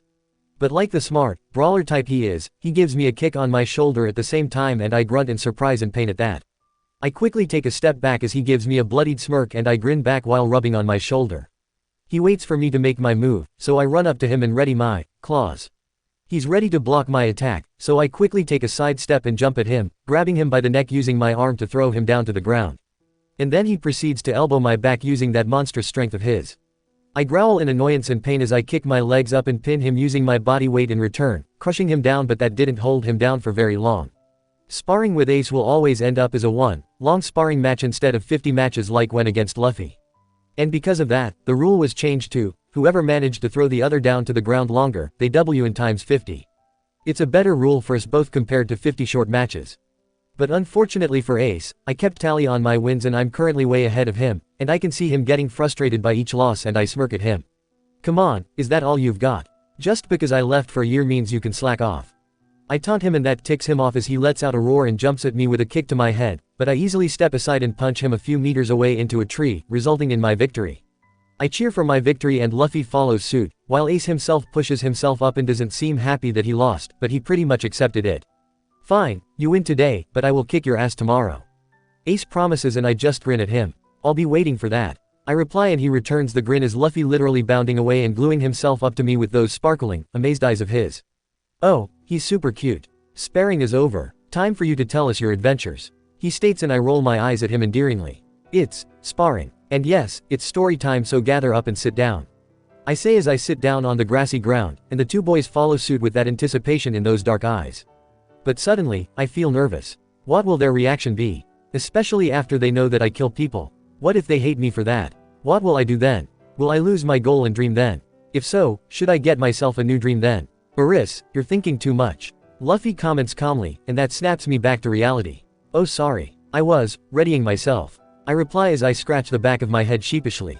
I take a deep breath in and slowly exhale it. Okay. It's gonna be okay. Just tell them the reason why I left first, and then we continue on from there. Okay, so, I didn't really tell you guys why I left, right? They nod. Yeah, so Gramps threw me into the ocean and I had a dream. I pretty much met some sea god that goes by the name Athalfalxel in this world, saying that if I want more power, I should go to its temple to gain it. Luffy and Ace are blinking before looking at each other. I think we lost her. Ace comments and Luffy turns at me with an angry look. Who are you? Where's my brother? And why are you talking weird? He demands and a vein pops on my forehead before I give him a hit in the head. I'm not lying. I'm serious. I have similar weird dreams each time I reach new islands to guide me, so it cannot be some coincidences. I protest and Ace rolls his eyes, crossing his arms to his chest. Yeah, and Roger is alive and well. You need to come up with a better story than that if you want to fool me. He replies with a bored look. Fine, I'll show you then. I grumble as I close my eyes, connecting myself to Deimos and Phobos back in my satchel in the shack. I can see them slowly sliding out and hooks the satchel along before slowly exiting the room. There are some bandits that saw them and are absolutely pissing themselves as Deimos and Phobos are opening the front door before flying up to where I am. As they get closer, I raise my hands and both weapons gracefully glide into my palm as my satchel lands on my lap and I open my eyes. I can see both Luffy and Ace are absolutely losing their minds over it as I grin at them. So yeah, I managed to find the temple and that god gave me these two legendary weapons. Pretty cool, ain't it? I continue on as I show them to the boys, who are still starstruck and reaching their hands to hold them, but Luffy flinches away when he quickly realizes they give him weird feelings. I don't like it. It feels weird. Luffy concludes and Ace raises his brow in question. That's to be expected, considering they're made of heavily concentrated sea stone. DF users like Luffy won't be able to hold it without giving the feeling like they're drowning on land. I explain to them. Sea stone. The weird substance from the sea that's basically the hard version of the seawater. Ace asks and I nod. Yep. Sea stone is usually used by the marine to deal with DF users, but most of them aren't that concentrated to actually make DF users immobile. They're just enough to weaken them and stop them from using their power. I explain further as I glance at Luffy, who's staring at Deimos and Phobos with uneasy tick. Gently, I press Phobos to Luffy's skin and he immediately wilts into the ground with a teasing grin. Luffy can only slurs out incoherent protests and I just laugh at his misery before turning to Ace, who's carefully looking at Deimos closer, who thrums softly in his holds. But they're made of stone, right? Are they even that sharp? Ace asks in confusion. No. They're made of some kind of mineral, so not exactly stone. They're just called sea stone because they're hard and look like one. I think. I tell him, they're as hard as a diamond, but unlike those things the marine made, this one is indestructible unless I want it to be. And I sure as heck do not want it to break. And yes, they're sharp enough to kill people. I whisper the last part as I pull Phobos away from Luffy, who's slumped on the ground and slowly weakly pushing himself to sit up, moaning that he felt weak. Should I tell them? I'm scared. Deimos and Phobos thrum in unease, and Ace seems to notice it as he lets Deimos go to look at me. Spit it out, he says simply and I purse my lips together. Have you heard the news about Garu from the newspaper? I slowly ask, my fingers tracing over the graving on Phobos and my eyes glued on my fingers. I can't bring myself to look at them both. I think I heard Dayton reading it out loud from the newspaper. Why? Ace answers, crossing his arms to his chest. They showed up around a few months after you left, before disappearing off around a few months ago before you come home. He stops, as if finally connecting them together. You're Garu. He concludes and I bite my lip nervously. The silence is deafening. It's as if the forest suddenly can feel the heavy air that not even birds are chirping or even the wind is blowing to rustle the leaves. I can feel Ace's scrutinizing gaze on me while Luffy is just looking at both of us back and forth in confusion. So, what else do you want to tell us? I chew the inside of my cheek anxiously before looking up straight into his eyes. I kill people, including 2 celestial dragons. I confess and I can see him and Luffy widen their eyes a bit when hearing those 2 last words. I see. More silence. Are they? A pause. Are they the ones that killed Sabo? I shake my head. Not the actual one, but they're still connected. I answer, and I can't help but to kill them. They were buying people as their slaves. I can't turn my eyes away from that. I add with fury bubbling in my chest, clenching onto my shirt as I remember those scared looks of the chained back at that accursed place. Did you regret it? Killing them? I shake my head. I will never regret hurting or killing those who harms those I care about. I tell him as I reach up to play with my hair nervously, and especially if it's for Sabo, or even for you too. I will even burn the world, if it means to keep you all safe. That's the reason why I accepted that contract with that sea god, after all. A life for power to protect. Suddenly, Ace gives me a hit on the head. Ow. What the hell, Ace? I yell out, rubbing on the bump and Ace is looking at me in exasperation. You dumbass. What if you get yourself killed? Just because you get some awesome, strong weapons, doesn't mean you should waste your life like that. He argues with a scowl, I already lost Sabo, I can't lose you too. He adds frustratingly in a whisper. I just pout, but staying silent. Luffy, who has been silently listening and watching us, slowly reaches to my cheeks before pinching and pulling on them. Don't you dare do it again. I don't want to lose another brother. He exclaims out, you hear me? Captain's order. I widen my eyes before snickering and laughing out, reaching up to both boys and pulling them into a tight hug. I'm so glad to meet you too. And I will do everything I can to protect you both from this world. Forever, until the end of time. Chapter 26 updated. Hey Gramps, how about you take me along to train me how to do haki and rokushiki?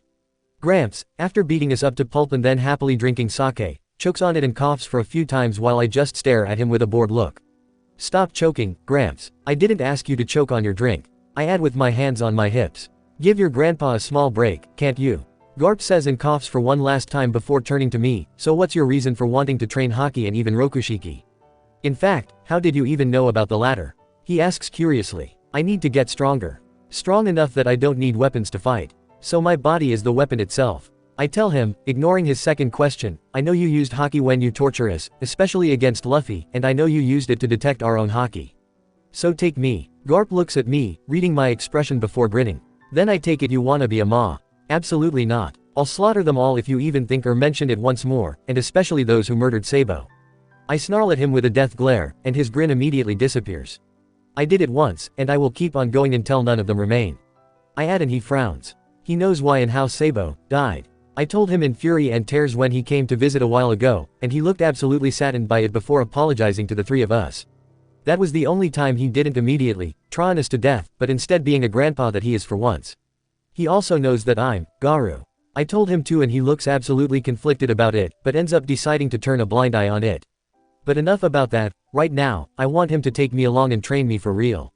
Suddenly, something crashed into my back and crushed me down on the floor. Who the fuck? No, you're not leaving again. I hear Luffy shouting out and actually giving me a punch in the head. That hurts. I told you that you're not allowed to leave.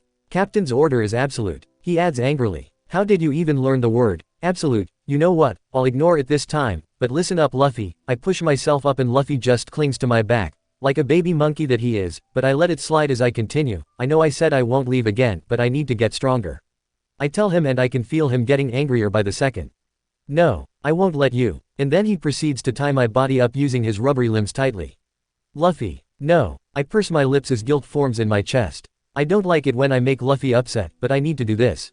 I'm sorry, Lu-chan. But hear me out first, please. I softly beg as I tap my fingers on his stretched limb. He's silent for a few moments before he eventually complies and his limbs slowly untangle themselves from me. I turn to face him and he looks like he's about to cry. Lips pursed and trembling, eyes shiny and watery, and cheeks red. He looks absolutely adorable and I would squeal in endearment if I'm not filled with guilt. I know I promised, but I need to get stronger so I can protect you. I know you'll be the captain and the pirate king, but who will have your back if I'm weak? I can't always let the captain solve their crewmates' problems. But I'll get stronger. Luffy argues back, so you don't have to leave. I know you will, but I need to get stronger too. I reply reasonably, but he's still not satisfied by that. How about this, you decide how many years I will go train with Gramps, and during that amount of time, I will learn my ass off to be strong. How's that sound? I suggest with a smile. Luffy is silent, still thinly pressing his lips unhappily before bringing up his hand with index and middle fingers up. 2 years. And then you come home. He eventually decides and I smile gratefully at him before bowing down. Thank you for your generosity, Captain. I will use that amount of time to be stronger to be worthy of the future Pirate King's first mate. I tell him with my eyes closed before opening one, only to see him grimacing on the courtesy and I snort at that. Stop being like that, I don't like it. Luffy says as he sniffs with a frown. Oh, but I absolutely should, because you're my captain and I need to respect him and his decisions. I tell him teasingly as I sling my arm to his neck and give him a noogie before turning to Gramps. Well, I got Luffy's permission, so you better take me along, Gramps. I say with a grin and Garp just laughs. Wahahaha. Well, I suppose I can't deny my grandchild's request to train with me, but I will not hold back. Garp warns with that daring glint in his eyes and I roll my eyes in return. You never hold back every time you come to visit anyway, so why bother with that warning now? I reply and he just has a hearty laugh in return. Then hurry up and get ready. We'll go tomorrow at dawn. Garp says and Luffy seems shocked by that. What? That's so soon. Oris just got here, he says dejectedly. It's actually been a month since I returned, but oh well. The sooner we leave, the sooner she'll be home. Garp returns with a grin and Luffy is about to protest again, but I pat his head. As much as I hate agreeing with him, he's right. I'll be back in 2 years, and I will make sure to actually send you 2 letters this time, okay? Luffy pouts at that, but eventually nods in understanding. And Takao stays here, I say and the said blue feathered bird seems shocked by that. I can't risk the marine recognizing him, so he stays here and trains with you guys, okay? So instead, I'll take Flame this time. He seems itching to get some challenges. I point out and the said wolf just huffs, ears perking up and tail wagging. That night, I grab my things I will need for my training and I look at my Garu mask, tracing my thumb on the grooves and the brown splatters of the dried blood from many months ago. I didn't clean it up because it's my war paint against the world that killed Sabo and Ace later in the future. I will clean it up once I finish my mission. But for now, Garu will be on hiatus until the time comes for them to return. Are you sure you're leaving? I turn to see Ace entering the bedroom, approaching me and placing a hand on his hip. He and Luffy are getting taller so I need to look up to look him in the eyes and I'm not happy about it. Yeep. Gotta get stronger so I can actually beat and protect your asses. I reply with a grin as I put my mask in my box. You know you don't have to, right? He points out and I nod. I know, but I'm doing it for my own sake. I can't have you two die in a stupid way, considering both of you really love doing that. I tease and he just rolls his eyes before giving me a pat on the head. Don't die, okay. Ace tells me and I just smile at him. I could say the same to you, gold boy. I reply and he frowns a bit before he ruffles my hair with a grin. I won't die, weirdo. He teases with that rare, carefree smile of his. I smile back and give him a tight hug, something he never really accepted at first until he started to realize that both Luffy and me are super touchy-feely and he needed to get used to it real fast. He returns the hug and we just stay there for a moment before we pull away. Take care of Luffy until I come home, okay? I would even if you didn't tell me. XXX. Leaving home for the second time is harder than I thought. Luffy tried his best to not cry, because he's not a crybaby anymore, and Ace teased him for that. Makino and the mayor were the ones that bid us goodbye last, and then we're off. I watch Dawn Island slowly getting smaller and smaller as the ship sails on, letting the salty wind to brush over my bare skin and hair as the ship lazily rocking about, while Flame is joining me watching the island. We keep watching until it's gone from the horizon and I decide to take a look around now. The ship is pretty huge, but that's to be expected when lots of Marines are on it at once. There are Marines around on the deck, and they all greet me when me and Flame walk past them while I just nod at them.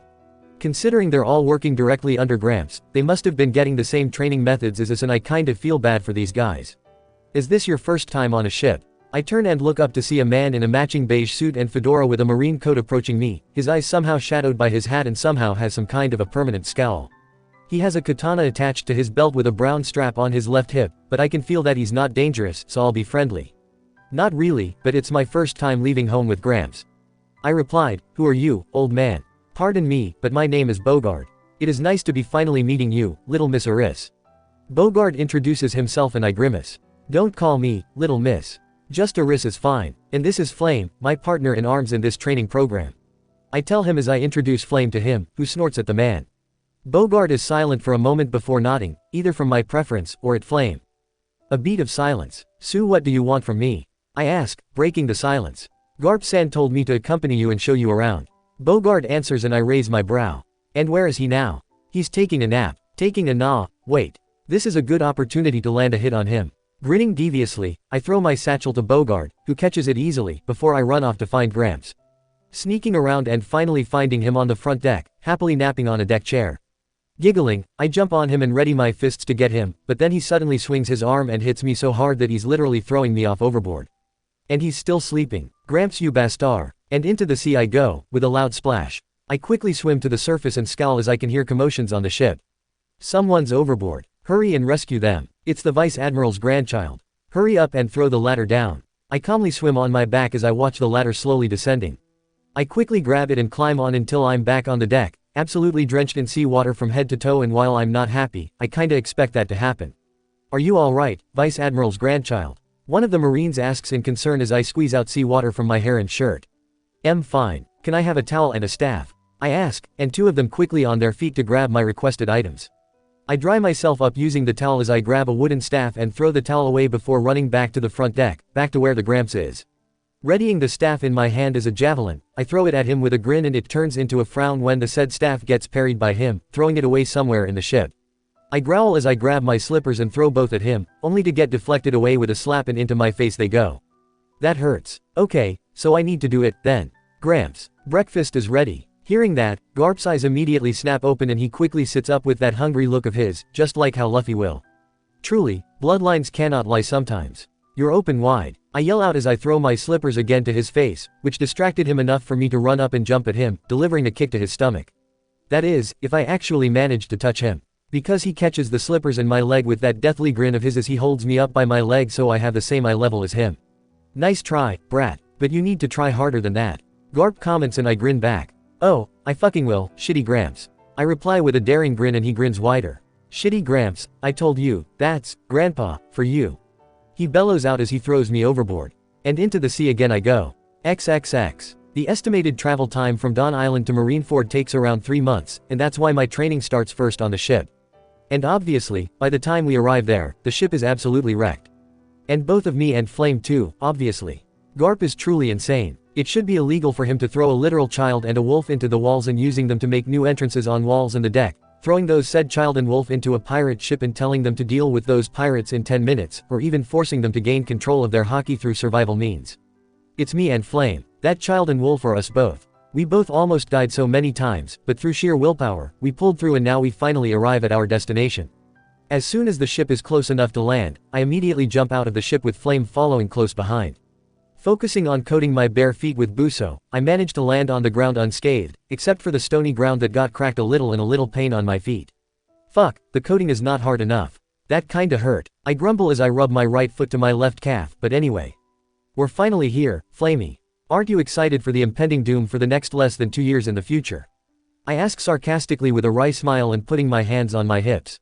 Flame just blinks in return. Not really. Well, aren't you enthusiastic? Let's go explore first, I tell him as I start to run and he follows close behind. While training hockey has been hard, I'm always told that I'm a fast learner, so focusing on one of them first before the other makes it easier. So far, I'm learning new things about hockey, and how Kanban can be used to hear and feel all kinds of voices and presences, be it living or not, and even see the future. But so far, I can only clearly hear Flame's voice, and the others are still too intelligible for me, but that's fine by me. As long as I can feel the presence of others, that's fine by me. Still, the fact that I can hear voices of the surrounding area is a bit overwhelming and weird. I can't stand it when I'm in a crowd at first, but I've learned how to selectively hear the voices, just like I usually did even before I fell into this world. Lower the volume, tune it out, and muffle them all out but never close your ears to them. Just enough so you can mostly hear that one voice you want to focus on, while the rest are just background noises. I grin as I run through the sea of people, moving around so I don't crash into any of them before jumping on the walls and roofs to the upper level to see the whole vicinity of the area, letting the salty wind brush over my skin and hair like a whisper. The whole place is crescent moon shaped and composed completely of bricks and steel with cannons on the edges. There are 4 cardinal corners of small mountains with buildings at the top, and the town that surrounds the Marine headquarters building is surprisingly large, very lively, and very noisy. Covering my ears and doing steady breathing to tune out the voices for a few moments, I open my eyes and face the looming building of the Marine headquarters. The accursed building is going to face the greatest war of the world and the changing era of said world. I look at it silently before raising my hand and point my index finger toward the building, determination filling my very being. Just you wait, I will not let you see a drop of their blood land on this island. I will promise you that. I whisper in determination. Master, promising to house. I turn and grin at Flame, yep. A resolve for myself to fulfill later in the near future. I tell him and he just cocks his head curiously, but he didn't ask further. I smile at him before looking back at the building and decide to go back to Gramps. Closing my eyes and putting my hands on my ears, I try to focus on Gramps' voice back to the ship. Oi, whose child is that? She'll fall. Someone, hurry and get her down. Get the ladder. Lower the volume. Little girl, hurry up and get down. You'll get hurt. Please come down. Tune them out. What is she doing up there? Who cares? It's dangerous up there. Muffle them out. Vice Admiral Garp, your grandchild Aris and her pet ran off to town. Bah, let them be. They'll come back when they're hungry. Until you can focus on that one voice. And if she's listening, we're going in first, so hurry and catch up before I leave you. Opening my eyes with a devious grin, I jump off from the building and land on another roof, buso coating my feet as the people around are screaming out in shock and panic. Flame follows along and coats his paws as he lands next to me before we sprint off to where Gramps is. When we finally reach Garp, I can see that he's actually waiting for us to return to him and he grins at me. He didn't say anything as he started to walk inside the big building, while I looked around the place and the Marine soldiers scattered around in fascination.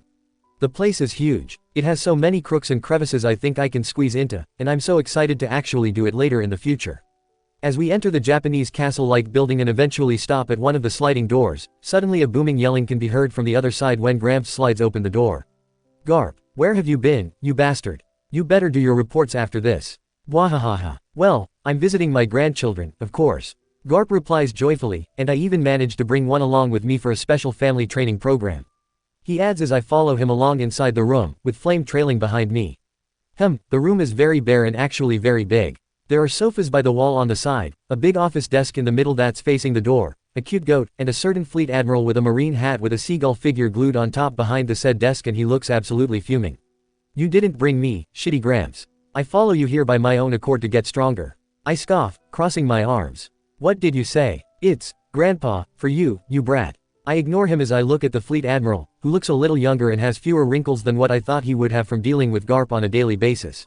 So who are you, old man? Are you one of the big shots here? The one that Gramps called, Sengo-chan. I ask him, remembering back to my time back on the ship and how Garp kept on complaining that, Sengo-chan, kept on interrupting his bonding session with his grandchildren.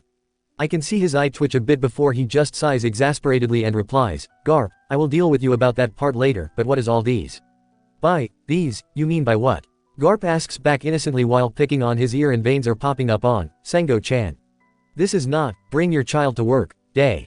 Obviously not, because this brat is my grandkid, not my child. Garp replies seriously, and I snort and quickly cough to disguise my amusement as I look away, but Sengo-chan spots it easily. Don't worry, Sengo-chan, Gramps didn't kidnap me for the second time. I came here by my own accord to learn Haki and Rokushiki in 2 years. Once the time is up, I'll be out of your graying hair. I assure him while looking at him while gently petting Flame, who loves the attention. After all, I have no interest in being a guard dog for my brother's murderers. I continue sharply with glare. The fleet admiral is silent when he hears that as we keep our eye contact until he breaks it by closing his eyes and letting out a sigh while I cheer out internally. I won this round. Garp, you should know that the HQ is not a place for children. He says to Garp, but before Garp can reply, I cut him off. You say that, but I know the world government bought orphans to be their secret agents.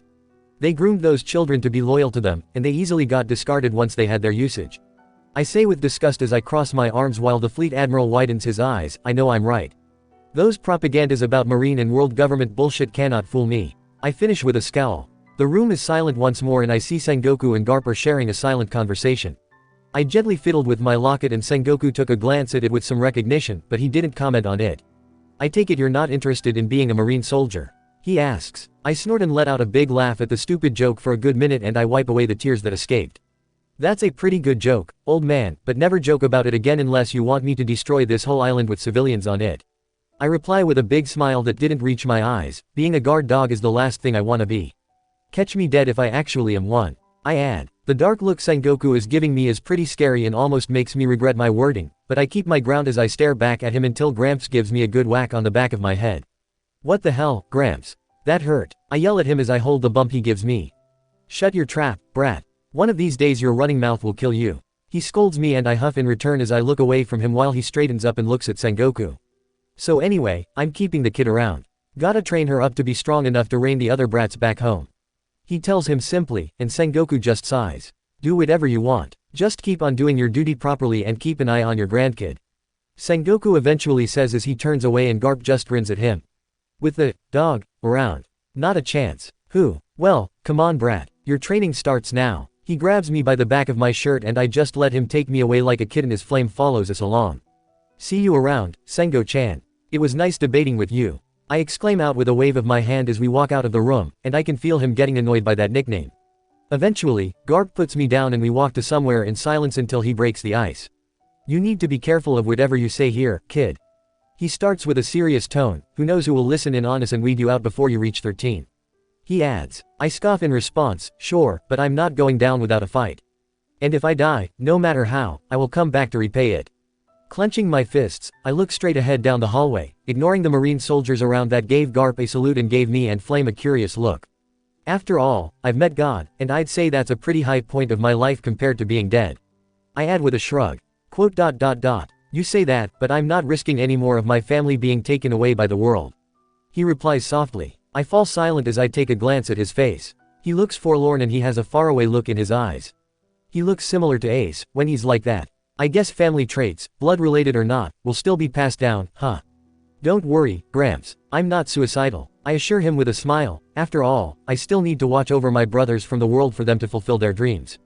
Because it's my dream to see them fulfill their dreams. Even if I have to destroy the world and lose myself on the way, I will never forget my dream. Garp, hearing that, lets out a big laugh while I just pout for being laughed at. Well, then I suppose I need to train you harder so you can reach your dream. After all, you can't do shit if you're dead. He tells me with a huge grin and I smirk in return. Bring it on, shitty Gramps. That's, Grandpa, for you, you ungrateful brat. And so, the training program from Hell with Gramps is officially starting. Chapter 27 Updated. Living like a marine soldier is not fun. You need to wake up at dawn every day, train your fucking ass off until you vomit, sleep at midnight like a log, and then repeat. And the fact that I barely reached 13 while the other trainees are mostly adults makes it even worse. While it's nice that some of them pamper me when I vomit the non-existent contents of my stomach, it feels like they're mocking me. So sometimes when it's sparring sessions, I choose them as my sparring partners. Sometimes I lose, sometimes I win, but nonetheless they're all pretty impressed by this snotty brat. Not only because of my connection with Garp, but also my stubbornness to keep on standing back to my feet until I literally passed out. One of them is apparently Hakurio no smoker, and the other is some preteen named Alex. Smoker seems to have a soft spot for kids, not surprised, because I still remember the anime scene, while Alex is a pretty okay lot. He's just a year younger than me, I think, so we get along just fine. Those two are my frequent sparring partners for hockey and rokushiki respectively, because apparently Alex managed to master all 6 of them and he's not even 13 yet. He's quite a prodigy. Aris-chan, Alex calls one day, I heard that you came here to train, but not to join the Marine. Why's that? I stop chewing on my lunch and I look up at him straight in his eyes. He has pretty light blue eyes, like a pair of aquamarine gemstones. Because first hate the Marine and the world government. I answer truthfully and go back to eating my lunch, not minding his surprised expression as I continue again, why would I join forces with my brother's murderers? I won't betray him like that. Oh, he replied sadly and guiltily. I'm sorry about your brother. He softly apologizes. It's okay, you're curious. I shrug and push Flame away, who keeps telling me to share my meat, but I'm not letting him take mine. The rest of that lunchtime gets awkward after that, but I don't really care too much about it. What about you? Do you have any siblings? I decided to ask, changing the topic. Oh no, I don't have any. Or at least, I don't think so. Alex replies with a nervous smile, you see, I don't exactly know where my biological family is. How come? Well, I guess you can say that I was sent away. I don't really remember much of my childhood before I was 5, but I have a feeling that it might have something to do with the reason why I was sent away by my biological family. I thought Oren is your dad. He technically is, just not blood related. But he's still my family. He grins sheepishly and I smile in return. Don't worry, I understand that relationship. I tell him, after all, me, Gramps, and my brothers aren't exactly blood related either, but we're still family. Wait, you're not. Alex exclaims out in surprise, but you both are so similar to each other. I'm not. Don't lump me in the same dump as that shitty old man. I scoff and scrunch up my nose while he just laughs nervously. I suppose family habits still pass down, blood related or not. Alex is still a Marine in training. He was seeing things in black and white when we first met, because he's the only kid in the HQ filled with adults before I stepped in. Fortunately I met his dad, Oren, and he's not that bad of a guy. Or at least, for a Marine standard anyway. So Alex still has so much to learn, especially about the way the world works. Now, dealing with Smoker is a different case. He looks younger than I thought he would be, but my god he needs to stop smoking in front of me. Old man, I swear to God if you smoke near me again. I didn't continue because Smoker glances at me and chuckles as he puts out his cigars.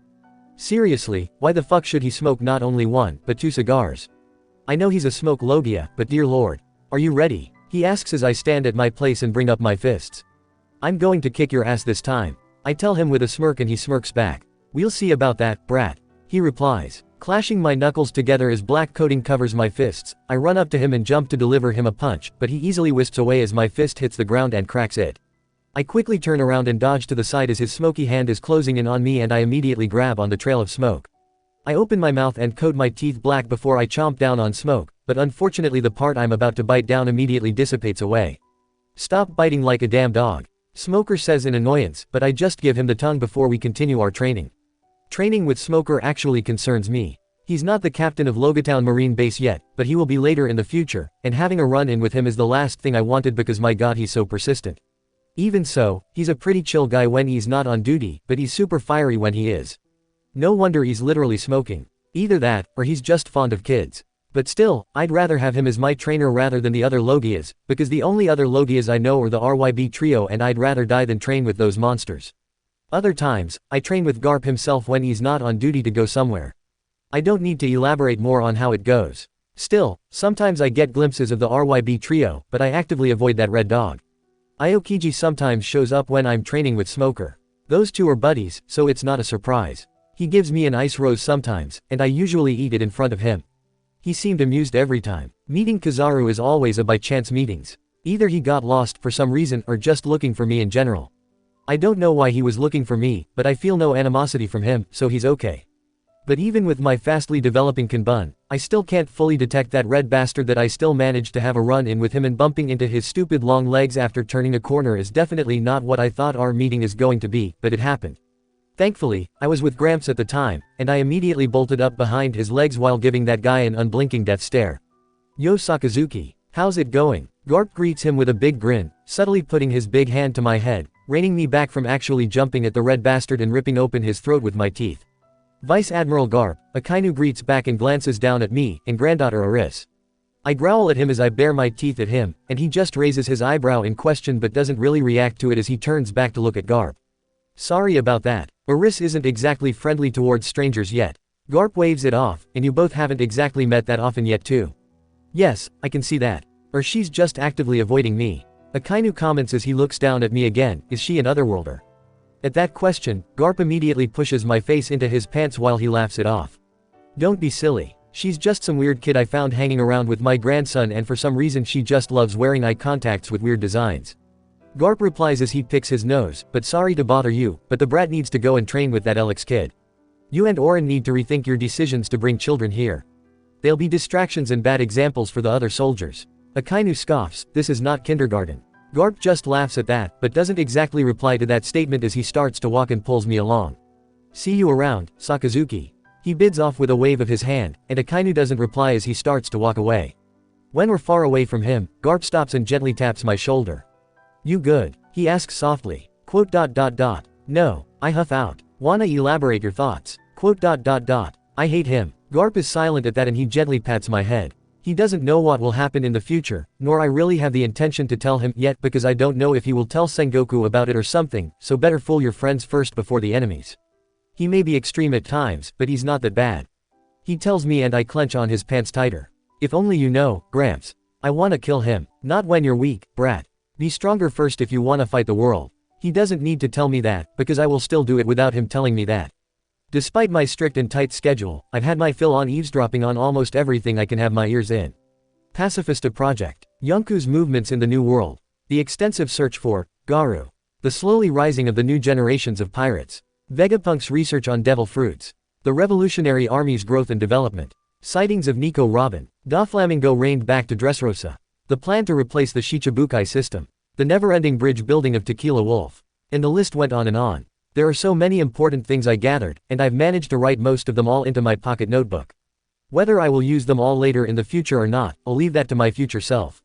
Maybe I will sell the information to the press, give it to the Revolutionary Army, or both, who knows.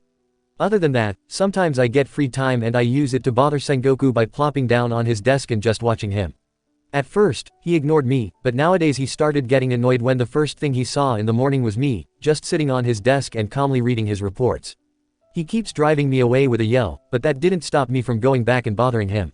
Serves him right, for trying to make big shit out of Ace later in the future.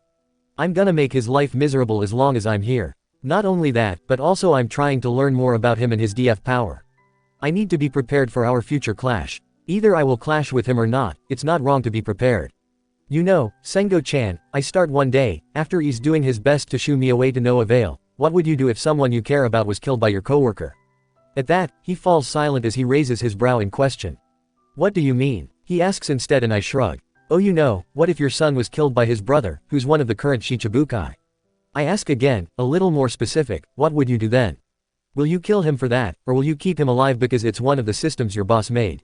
His eyes widen for a bit as he grips on his feather pen so hard it snapped into two. I just watch it blankly as I see his conflicted look before he puts his hand to wipe his face and massages the bridge of his nose. Can you please just bother anyone else but me? He pleads in exasperation. I tilt my head in response. He can plead all he wants, but I don't care about him. Making him suffer makes me happy. Rocinante was killed by Doflamingo. I told him with a smile that didn't reach my eyes, he betrayed the Marine and his brother for one child that hated the world for destroying his life. And in exchange for Rocinante's life, that child is happily living for him and will seek revenge in the future. Isn't it hilarious? Two former dragons with different views of life, but the one that sees others as lower than him is the one that won. I continue with a sadistic grin as he looks more stunned than before, so tell me, Sengoku. What would you do now? Will you go against your boss, or will you keep your head down to serve them? Sengoku is staring at me with a hardened look while crushing on the rest of the feather pen. He looks shocked, conflicted, and confused at the same time that it is kinda hilarious to see. As hard as steel, and it almost makes me regret my running mouth, but I stand my ground by staring back at him before the door slides open by none other than Garp himself. There you are, brat. Stop skipping your training. Garp yells out as he stomps at me and grabs me by the scruff of my shirt. I have free time now, so you're training with me instead of that smoking brat. He told me with a smirk and I grimaced in return. Can't you wait?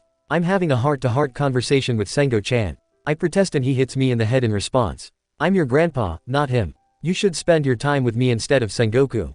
He booms out with a scowl and I roll my eyes, but don't protest further as he turns to Sengoku. Sorry for the brat. I'm taking her away now. Thanks for babysitting her, he tells him before he walks away with me in tow, sliding the door close behind him. It seemed like Garp didn't overhear my conversation with Sengo-chan, because he didn't mention it once before he trained me to death. Just like Luffy, Garp is obnoxiously nosy. So if he didn't mention it at all, it means he didn't even know it. After that, I don't really have the time to bother Sengoku again because not only I was busy with training, but he was actually away for some time to deal with some shits. Whether he took my words seriously or not, I don't really care. After all, I'm just a kid. Not many people will take a kid's words seriously anyway. But enough about that. The one thing that blew my mind since I got thrown here is how the monthly menstrual cycle is practically non-existent.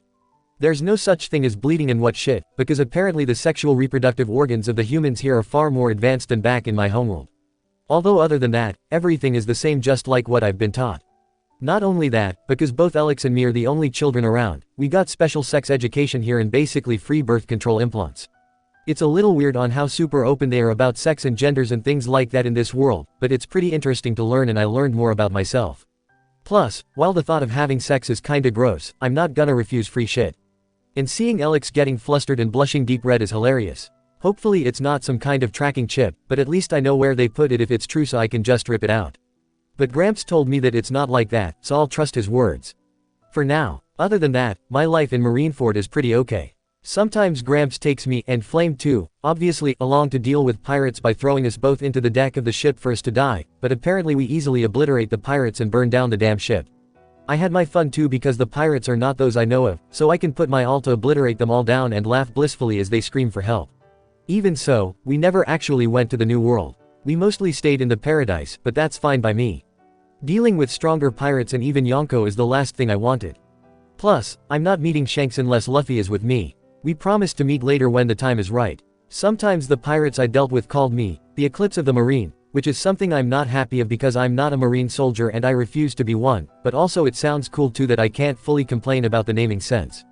I guess that's what I get from training with Gramps alongside with the Marine. This reminds me of Zoro and his epithet is the Pirate Hunter, later in the future. Well, hopefully I get a new epithet later when our piracy life officially starts. Still, other than all of those, nothing much really happened. Other than the fact that I kinda met Trafalgar Law one time. It was Sunday morning, on a certain island in North Blue. I was just minding my own business by happily reading that, Sora vs. Germa 66 feet propaganda comic and actually managed to find a store that sells the series merchandise. I'd been eyeing Stealth Black's action figure that was on display, but unfortunately I don't have money on me. Ever since living with Gramps, he's basically my living and walking wallet, but unfortunately he tends to be anywhere. Ordered Flame to go grab him while I kept my eyes and hands on the figure. The owner actually let me hold onto it, the kind old lady. As I waited for Gramps inside, suddenly the bell door rang and someone entered. I keep my eyes on the figure while I let my kanbun work, revealing the guy to be looking around before spotting me. Or the figure in my hands. The guy approached and put his hand on my shoulder, so I calmly turned to look at him and literally took a double look. A tall guy, with sharp golden eyes and a scowl, a spotted hat, tanned skin with H tattoos on each of his fingers, and a long-ass sword. He didn't have goatee and earrings yet, and it looked super weird on him and he looked younger. Oh great, it's the famous Trafalgar Law. I'd say, I saw the appeal of him. He looked handsome and hot, but only the textbook term of hotness. And the goatee definitely added to his hotness level. We both were staring at each other until he pulled his hand off of me to point at Stealth Black's figure. I saw it first. Give it to me, kid. Law said seriously. I just stared at him and the figure back and forth before I outstretched my hands back and away from him. Well, it's in my hands now, so I got it first. I replied with a huff, and he didn't look happy. And I'm not a kid. I'm 13, I added and he snorted. Yeah, and I'm 20. I'm far older than you, kid. He replied with a smirk. Yeah sure, old man. I rolled my eyes and that ticked him off. Don't you have anything better to do, old man? Pretty sure your bear is waiting for you. I glanced at the certain bear that had been standing in front of the shop, anxiously waiting while looking inside. It's none of your business, shorty. Now give Stealth Black's figure to me. Hearing that nickname, I gently put the figure on the counter. The old lady was actually sleeping through our bickering before I zipped myself to headbutt him on the stomach. That caught him by surprise as he fell to his knees, holding onto his gut while letting out a pained groan as Flame entered the shop with a dog head-shaped wallet. I took the wallet and put the amount of the figure's price to the counter, grabbed my figure, and walked beppo Law, ignoring him and Beppo outside as both of me and Flame returned to where Gramps was supposed to be. He seemed pissed that Flame stole his wallet. Law too seemed pissed that a kid caught him by surprise, but I quickly jumped on Flame and we rode off into the sunset before he could catch on to me. And that was the first time I met him, and I don't think I want to meet him again anytime soon. And yes, I have my Stealth Black's figure and it is now my pride and joy in my room. We don't visit the other blues that often, only sometimes when Sengoku sends Garp off while I'm on board. It feels like a road trip for me, so I'm not complaining and Flame just loves to travel around with me. I guess it's mostly because I spent almost 2 years traveling with Takao and he wanted to know whatever he had been missing out on. Even better, he gained more than what Takao experienced. Speaking of Flame, apparently an animal learning hockey is absolutely unheard of, but he manages to learn how to use Buso hockey alongside me. And he grew super big too. Like, he's around Garp's waist when he's quadrupedal now, which sucks, and also not because my own wolf is even taller than me and he's basically my ride. I'm basically living in that Ghibli movie about that lady and her wolf. So anyway, the marine scientists kinda wanted to test some things on him, but I'm not allowing anyone to touch him unless they want their hands bitten off by both of us. They're persistent though, but Garp eventually made it clear that he's off limits, so they mostly left us alone. Not only Flame can use Buso hockey, but we can kinda talk to each other, which is something totally unheard of too, but I just thought that it has something to do with Kanbun hockey because it is basically just extra ears for me to hear things. But that made it easy for me to eavesdrop more, because while our communication isn't the best, I can still grasp whatever juicy news Flame overheard and write it down in my notebook. I definitely will give all of the information I gathered to the Revolutionary Army or the press. Either giving it to Dragon himself or someone else that's in the same group in Raw, or sending it anonymously to the guy in charge of the press. Nothing gives me joy more than making the WG suffer. Unfortunately I can't enter Mary Geoise for more extra juicy bits, but I've heard enough from Marineford. I shouldn't bite more than I can chew. But other than that, I also keep my eyes on the admirals. Kuzan is the easiest, because he's more approachable and shows up very often as long as either Garp or Smoker is around, or literally anytime he's not working. He's mostly chilling on his lounge chair in the garden, or sleeping on his sofa in his office. I like spending time with him and complaining about Garp and Smoker to him, which he seems amused by. Today, Gramps stole my cake again. He said that, "Brot's like you should eat something healthier than these, but veggies are gross." I grumble while crunching on the ice sunflower he gave me. "He's just thinking about what's best for you. Don't be too hard on him," he calmly replied, and I slammed my fist down on his coffee table. I would think like that if he didn't throw me into the wall every day. I yell out and growl angrily when he just chuckles in amusement. "Don't laugh at my misery, you damn ice head." "Well, don't worry too much about it. You say that, but I'm sure you can handle it," he replies with a shrug as he leans back to his big shot chair. Obviously, I'm not gonna go down without a fight. I have a world government to overthrow, after all. I scoff as I take my cup of black coffee and slowly take a sip. Ah, the bitter, bitter dirty bean water, just the way I love it. They stole something precious from me, and I'm not going down without their blood in my hands. Kuzan is silent at that and just shrugs as he pulls down his eye mask and makes himself comfortable in his chair, letting the conversation end just like usual. Obviously, he's weak to anything hotter than ice, but he's fast enough to counter that weakness. Fortunately, he's not that passionate to uphold the absolute justice thing, but he can be persistent if he wants to. Borsellino is an enigma. For some reason he wants to befriend me, but I don't know if he's too easygoing, oblivious, or just a little weird that I can't exactly read his intentions. Thankfully, he never openly shows aggression, so he's a little approachable. He's just like your weird tall-ass uncle that talks slowly that doesn't really pay attention to trivial things. Sometimes, Garp threw me and Flame off to board along Borsellino's ship as they set sail somewhere, and then yelled out that we should try to spar with him. That damn shitty Gramps, deciding things without my consent first. I can't believe that shitty Gramps just threw us on board like we're cannonballs. I grumble as I rub the back of my head that hit the ship railings. I can see that it even cracked, and it's a miracle that I don't get a concussion. Yet, are Aris-kun and her wolf joining us this time? I hear Borsellino ask in interest. I appreciate Garp-san's help this time around, but you're still a child, Aris-kun. I turn and look up to see his usual easygoing smile while I just pout in return. Stop calling me a child. At least I can differentiate between Koden Den Mushi and Kuro Den Den Mushi, unlike you.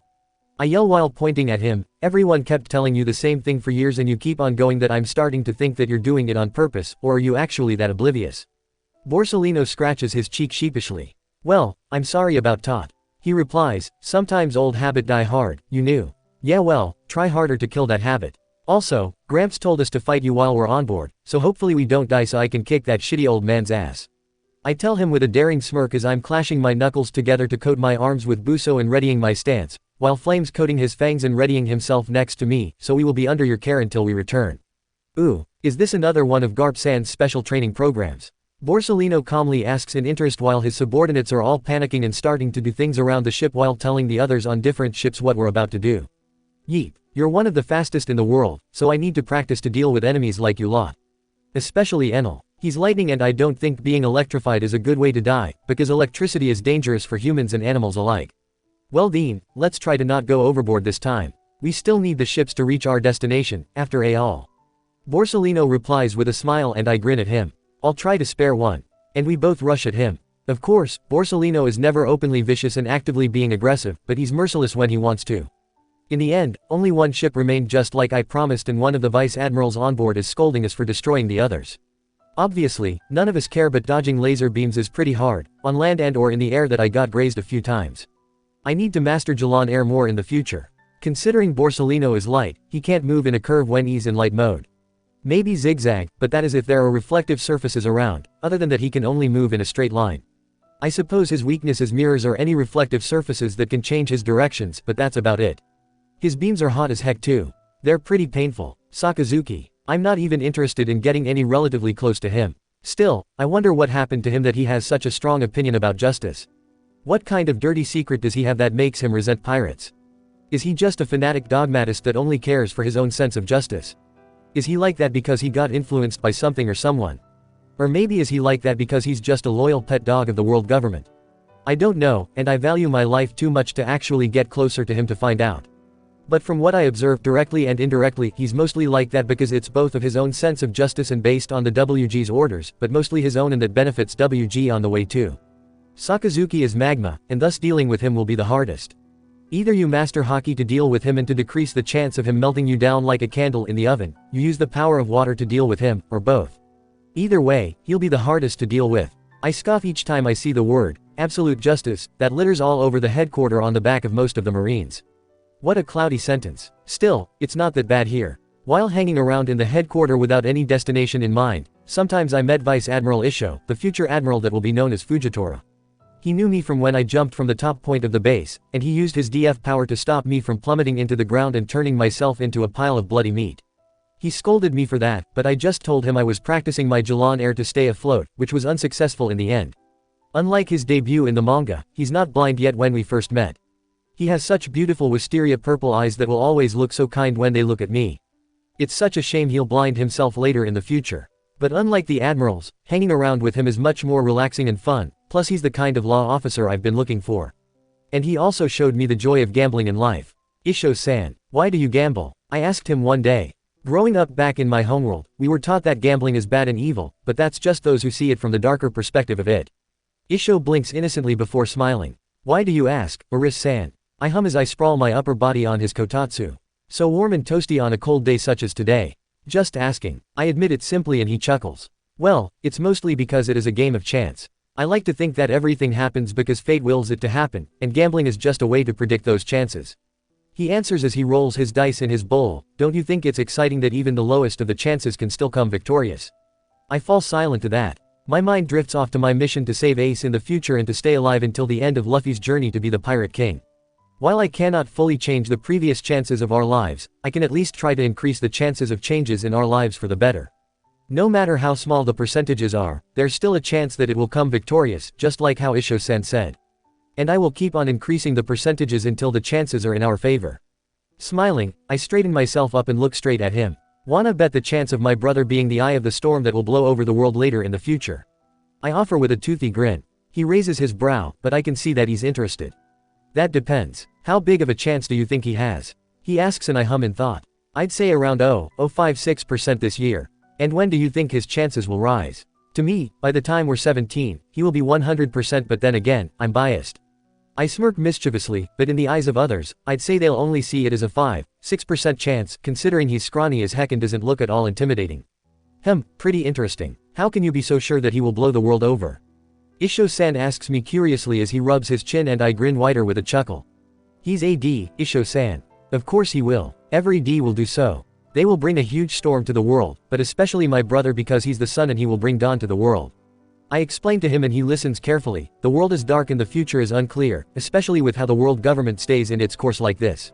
Slavery, discrimination, genocide, and many things that the world government never openly shows and outright erasing things just for the sake of justice and order, when they're just afraid of the concept of freedom. He looks at me with fascination and wonder with a hint of sadness as he smiles somberly. That's quite a deep thought you have, Oris-san. He comments and I shrug.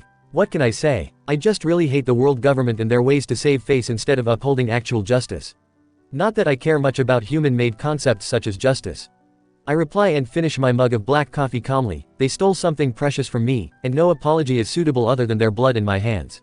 Or just them getting wrecked to bits. I add as I stand up with my empty mug to walk to the door and stop there. Also Isho-san. I turn back to look at Isho-san, who in turn looks back at me as I smile at him. You have such pretty eyes. It'll be a waste to lose them. After all, there are still many sunrises to see in the future. And just like that, I take my leave from his office.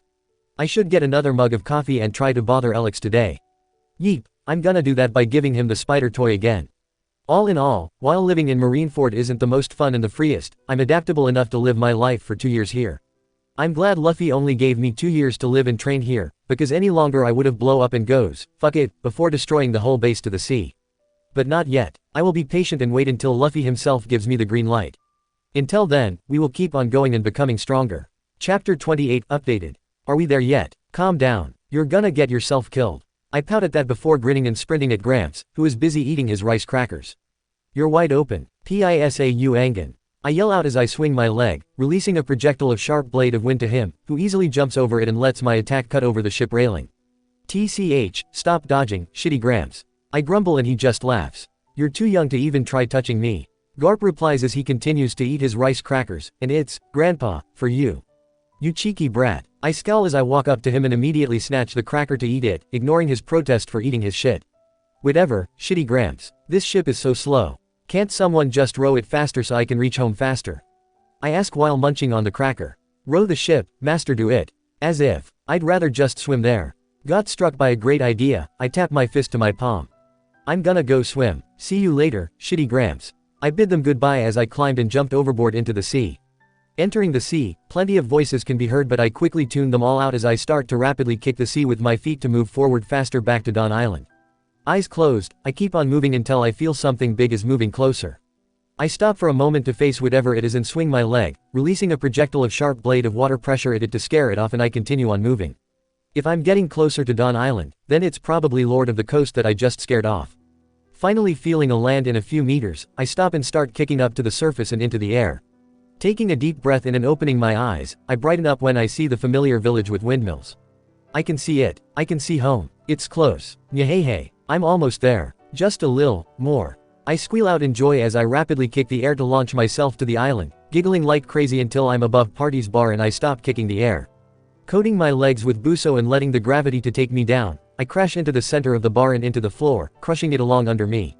I'm Humi. I yell out and laugh out loud before facing Makino, who's both shocked and upset at the same time. Makino, I missed you, I exclaim out as I jump and hug her tight, limbs tight and locked up around her body. Welcome home, Maris-chan. Makino replies with a wide smile as she returns the tight hug, not minding my drenched from head to toe form before we both pull away from each other. But Aris-chan, should you really enter the bar like that? She asks with a nervous smile and I blink. Huh, but it looks cooler, I replied innocently. Makino just looks at me with a blank smiling look before letting out a sigh and that kinda offends me. What? It's true. Especially after 2 years. I need to make a flashy entrance for better impact. Well, I'm just glad that you seem well. You've grown taller too. Makino comments as she pats my head and I puff up my chest confidently with my hands on my hips. Hee. I have grown 5 centimeters taller, so now I'm exactly 130 centimeters tall. I reply with a grin and she giggles in return. You're wet. Did you swim here? Makino points out. Yeah, the ship is taking its damn sweet time, so I decide to swim here. I admit with a smile, but enough about that, I'm gonna go and meet Luffy and Ace. Bye Makino. I bid her goodbye as I sprint outside and meet the mayor on the way to the forest. Oh hi mayor. Bye mayor. I greet and bid him goodbye, ignoring his scolding to stop causing ruckus at Makino's place as I keep on running into the forest. Giggling, I ran through the forest and let myself hear the forest and its inhabitants. The birds are singing and chirping in curiosity, the beasts are growling in annoyance that the troublemakers are almost complete again, while the forest of Mt. Kulubo itself is rustling its leaves in celebration of my return. I'm home, and I miss you too. I whisper back happily. I run and run, until I finally see the old, crappy shack. Grinning, I keep on running as I put my arms in front and coat them with buso, entering the shack by crashing into the wall before pumping my fists up in the air with a wide grin. I'm home. Are you here, Luffy, Ace? I yell out while the bandits inside are screaming out in shock. Marissa's back. She made a hole on the wall. Why are you back, you shitty brat? Are Luffy and Ace here? I ask with a grin while Dayton looks absolutely pissed. They're not. Go away, you shitty brat. She replies back, and you better fix the damn wall, damn it. Luffy and Ace aren't here. I whine out in disappointment, then I'll go look for them in the forest. Bye, I say as I turn around and start to run back into the forest, ignoring her yelling, "Don't ignore me, you damn brat." Anyone know where those two are? I ask out loud and the wind softly blows in return, gently tickling my cheek. The cliff. Oh, okay, thanks. I thank the forest as I run toward Ace Cliff, anticipation growing larger and larger by the second I get closer to my destination. I wonder if they changed somehow. Maybe they get taller. Or maybe tanner. Ace already hit puberty before I left and boy did he hate the pimples that kept on popping out of nowhere. I wonder if Luffy got the pimples outbreak too. As I get closer, I can hear the boys' voices and I grin wider. I don't know if I can grin even wider, but I grin so wide that it kinda hurts, but I ignore it as I jump and kick the air until I'm right above the boys. I can see them watching the sea with anticipation and I can hear them talking about how excited they are to see me again. I chuckle at that as I stop kicking the air and let gravity pull me back. Luffy. I see. I yell out as I plummet down at a fast speed, taking both of their attention. They widen their eyes and smile, before they start to realize that I'm literally falling from the sky like a meteor that they go into panic. But before I land on the ground or on the boys, I kick the air to stop the gravity and I land gracefully on my bare feet in front of them. I'm whom? I yell out with my fists in the air before putting them on my hips as I look at the boys' stunned faces with a grin, "Miss me." Baris. Luffy's arms and fingers are stretching out and sliding around my head and hair that is slightly longer than 2 years ago as his body comes flying into my face, his legs sliding over my shoulders and locking up on my back with his stomach and crotch on my face. He starts to laugh as he rubs his rubbery cheek into my hair while I laugh along and Ace is watching with a happy glint in his eyes and a big grin. "Luffy, you seem bigger and heavier than before. Are you getting fatter?" I tease him with a muffled voice until Luffy pulls back a bit to let my face free to talk. "I'm not, but you seem a lot stronger than before, Baris." "Shishishi." Luffy replies happily. "And you're still short as ever." Ace adds teasingly and I pout in return. "I've grown exactly 5 centimeters in the past 2 years. I'm now 130 centimeters. I protest and he laughs at that. "You're still shorter than both of us. Even Luffy has grown to 149 centimeters. Ace continues, "And I'm 176 centimeters, according to last week when Makino-san measured our heights." He adds with a wider grin and I growl in annoyance at that before smirking. "Well, I may be shorter than you both, but I bet I can kick your asses in 5 minutes." I reply and Ace's eyes spur in interest. "Gotcha. Ho. Then how about we do our usual sparring session like before?" Ace asks and I smirk wider. "Hell yeah, let's go." Letting Luffy to still clinging onto me like a baby monkey, Ace and me run off toward where we do our SS and I grin as I can show off a little. "Oi Luffy, you better hang on tighter." I warn him once and he tightens up on me as I kick the ground faster to run past Ace in a blink of an eye and I stop exactly 5 meters from him, which shocks Ace while Luffy's eyes are sparkling and I puff up my chest in pride. "What's wrong, Ace? Can't you run faster?" I ask mischievously. "Hurry up, or we'll leave you behind, slowpoke." I add and laugh together with Luffy as Ace starts chasing me with an angry yell. The forest rustles its leaves and joins along to the laughter and the yelling. After fooling around with Ace, we finally arrived at the SS arena. I see that the place didn't change at all. Still rundown and muddy, and even the wooden scoreboard is getting mossed up. I know it's been 2 years, but it feels longer than that without you guys around. I say with a smile, training with Gramps is such a living hell, but at least I'm stronger now. Flame too. Oh wait, where's Takao? Is he around? I ask as I look around. He actually left to get you and Flame, but I guess you went past each other. Ace answers. I guess so. I kinda did go for a swim on the way here. The ship is slow as fuck, so I swim here because it's faster. Nyeheheheh. I laugh out and Ace is absolutely dumbfounded by that while Luffy just laughs. Baris, you sure are a good swimmer. Luffy comments and I roll my eyes at him with a smile. And whose fault was it again? Who's between us is the hammer? I guess that's me. You're absolutely correct, and you win nothing. I reply and he just laughs before he lets himself go from me to run up and turn around to face me. Okay, I wanna go first. Shishishi. I'm so excited, Luffy says as he jumps up and down in excitement and I grin in return. Don't cry as I beat you up, okay? I warn him and he giggles as he swings his arm in rotation before putting his fists to the front. I'll beat you up until you cry instead. He replies and I just smirk. Oh yeah, then try to dodge this, Pisso Angan. I yell out as I kick the air, releasing a blade of wind projectile to Luffy, who widens his eyes before he quickly jumps to dodge my attack, which cuts the tree behind him. Ace, who's watching nearby, has a dumbfounded expression with bulging eyes and gaping mouth. Baris, you bastard, are you trying to kill me? Luffy yells out and I just laugh out loud. Sorry, I can't help it. I get too excited to show you guys what I learned for the past 2 years, but I suppose it's too dangerous for you guys. I reply with a grin, then I'll just stick to hockey to beat you guys up instead. I conclude as I coat my fists and forearms with buso.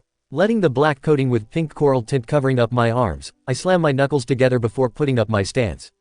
Come, I tell him, and Luffy grins before he stretches out his arm. Gomu Gomu no, pistol. Right, I tilt my head to the left, letting Luffy's punch go past it before I sprint up to him with a sadistic grin. Tinju Sinta. I deliver a punch to his chin, throwing him up into the air before he eventually plummets back down and starts to yell out in pain.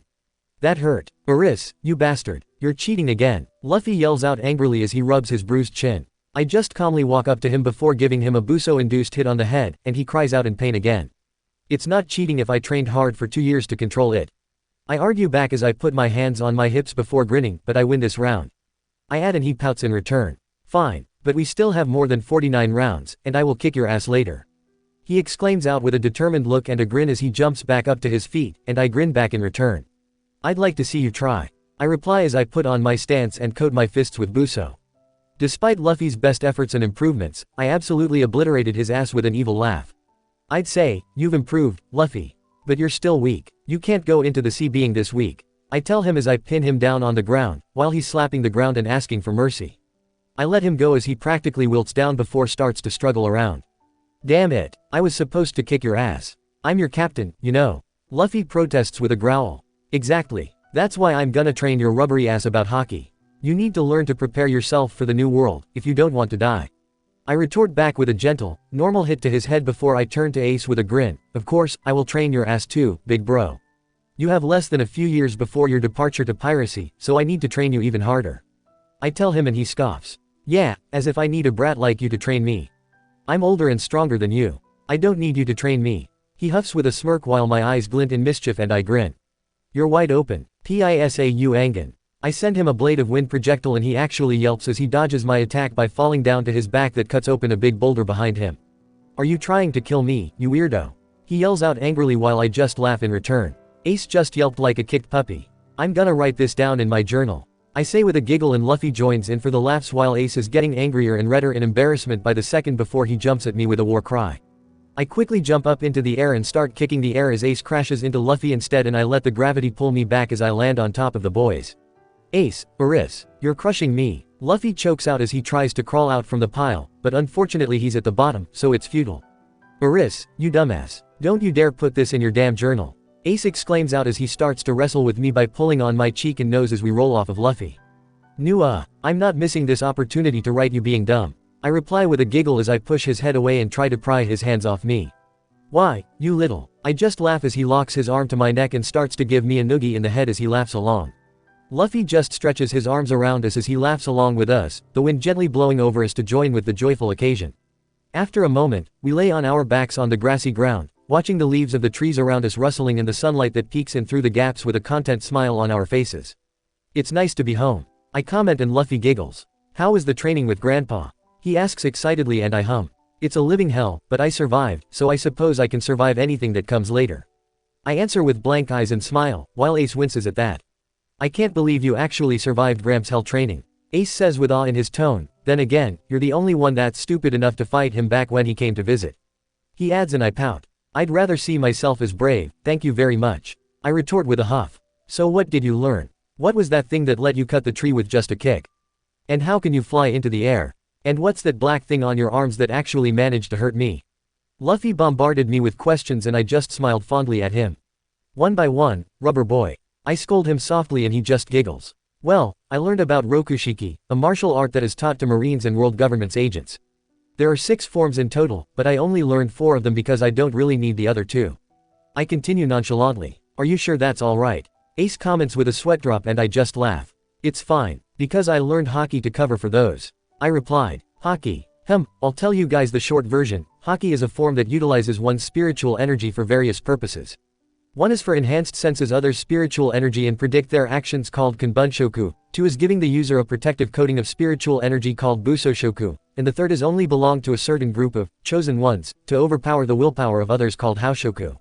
I point at Ace with a smile. Do you remember that one time when Luffy almost got killed by Blue Jam's men? I ask and he makes a sour face at that. Sure did. And then all but Blue Jam himself fainted, for some reason. Believe it or not, but that's Haoshoku. Good for you, golden boy. I tell him and both boys sit up and are surprised. Me, Haoshoku? Ace asks again in doubt and I sit up with a nod.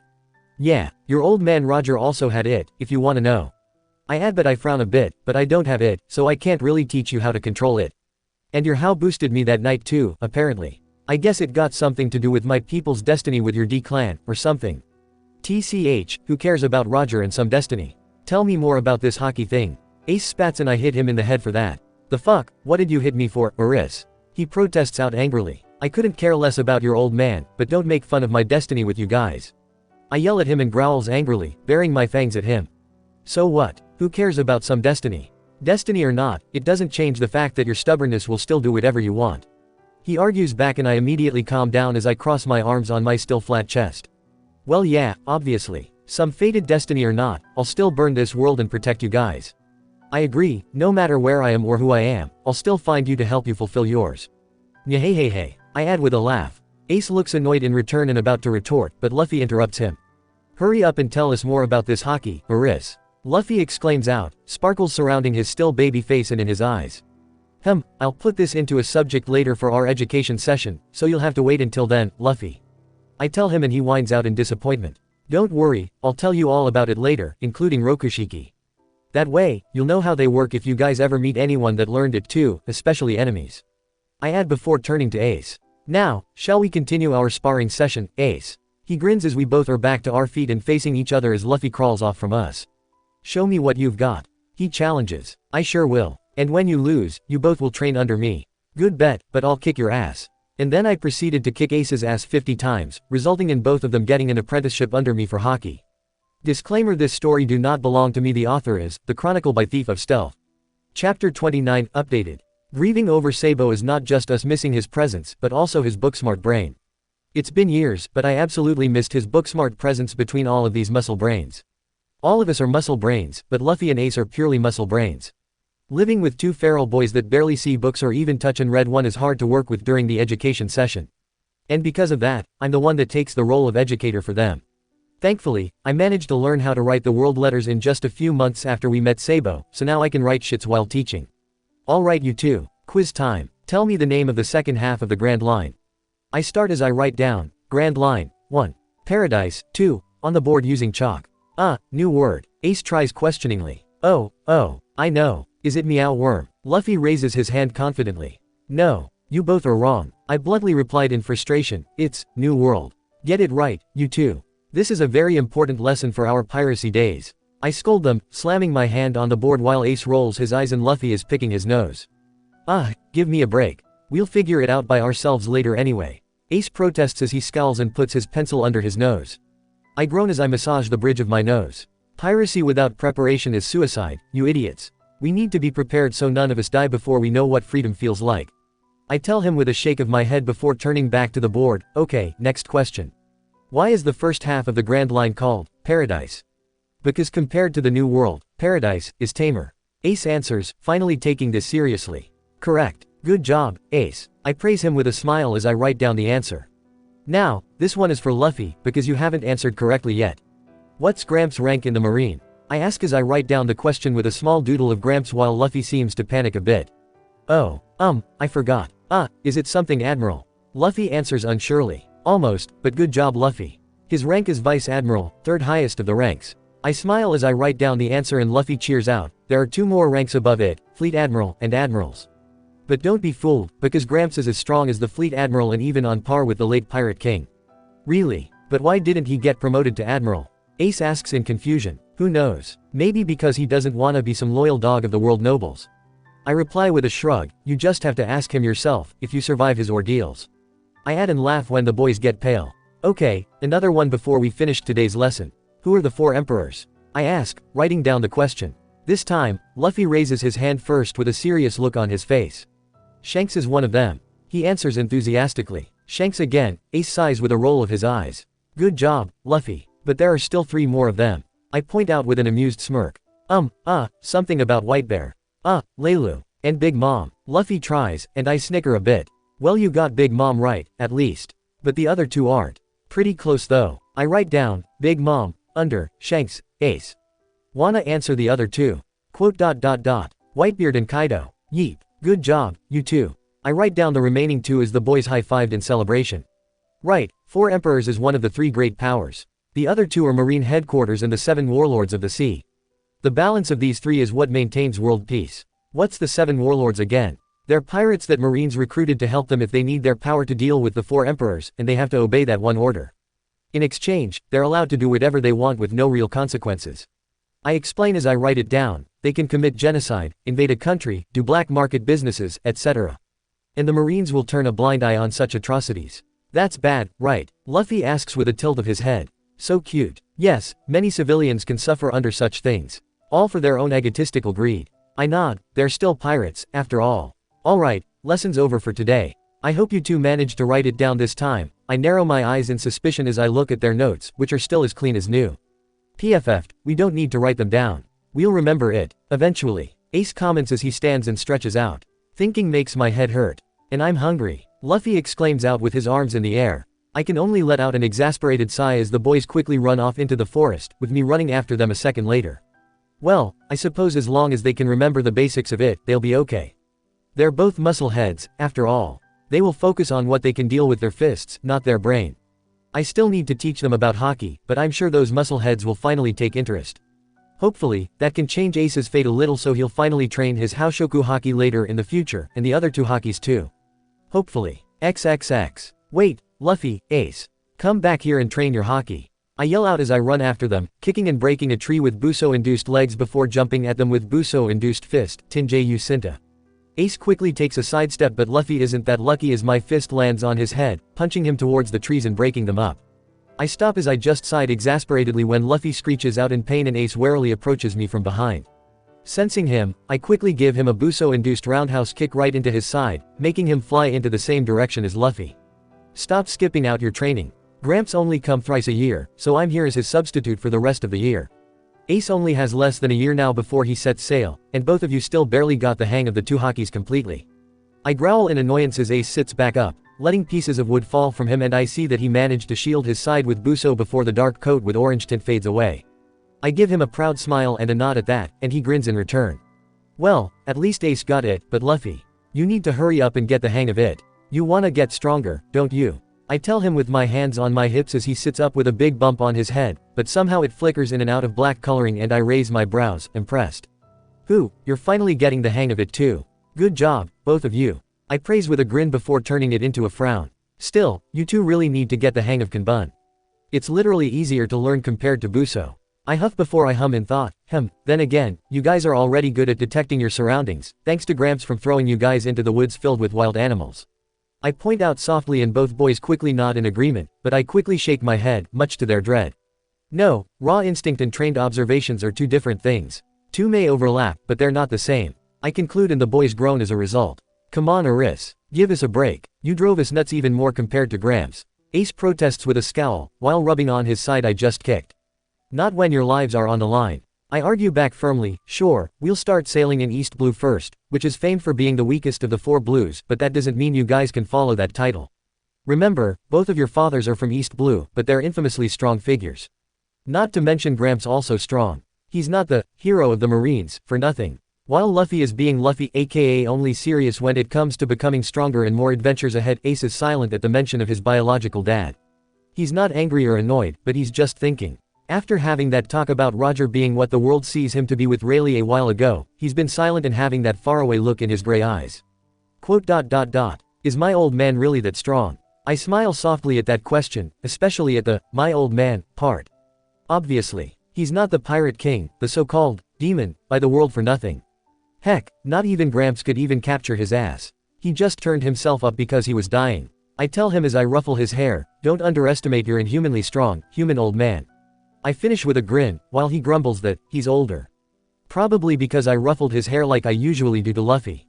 Oh well. Alright, training's over for now. Let's go grab dinner. At the mention of dinner, Luffy immediately perks up and hops on his feet.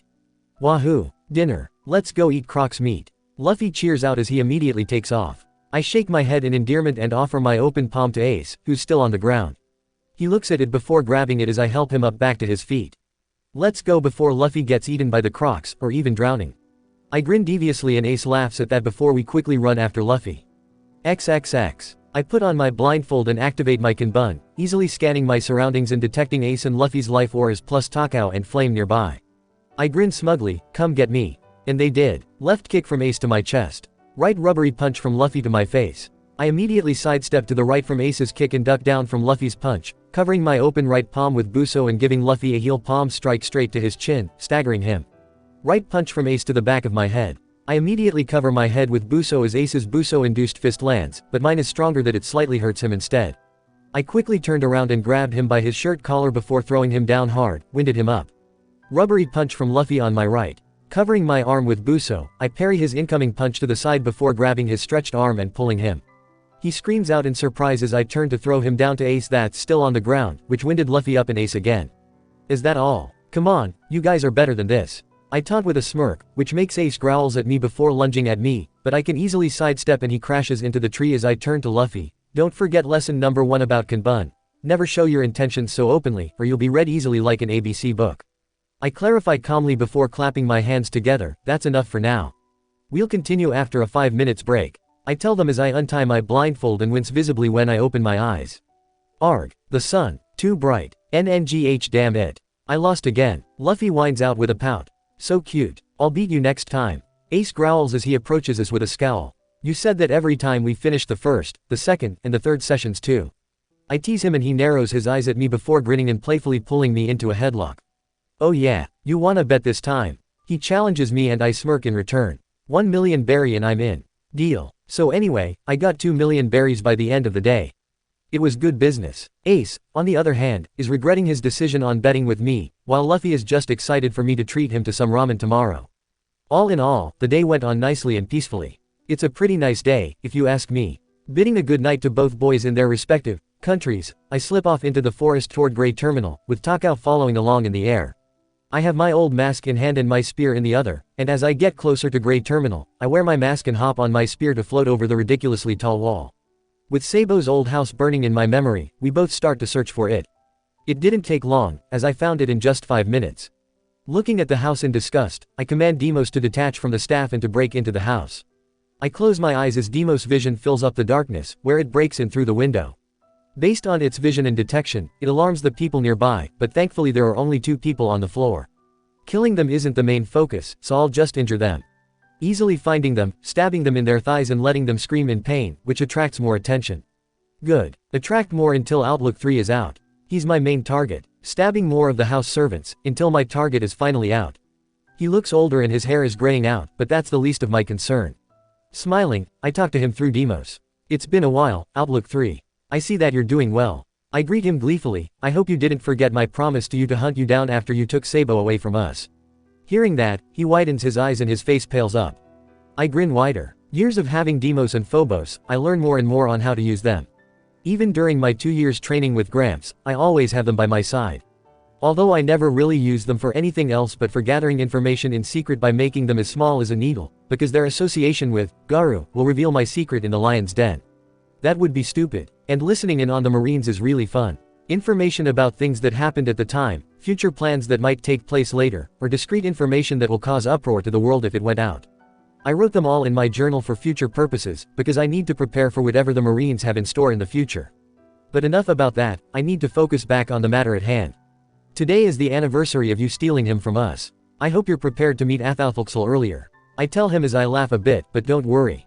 I will take my time with you until I'm satisfied, so you can relax. I've heard news about the Revolutionary Army and their so-called, no. 2 feet. Not much is known about this figure or even any picture yet, but if I'm not mistaken, that's gotta be Sabo.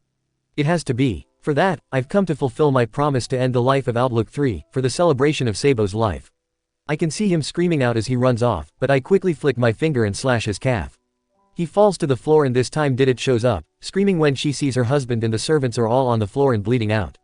Shut up. I spat before I stabbed her in the chest and pulled out, letting her fall to the floor with a thump as I turned back to Outlook 3. Now, where were we? I played around with him for an hour until I eventually got bored of him. I hum in thoughts. Should I kill him or leave him dying? I can't risk him recovering and hunting us, but maybe I can cripple him. Maybe slice his vocal cords.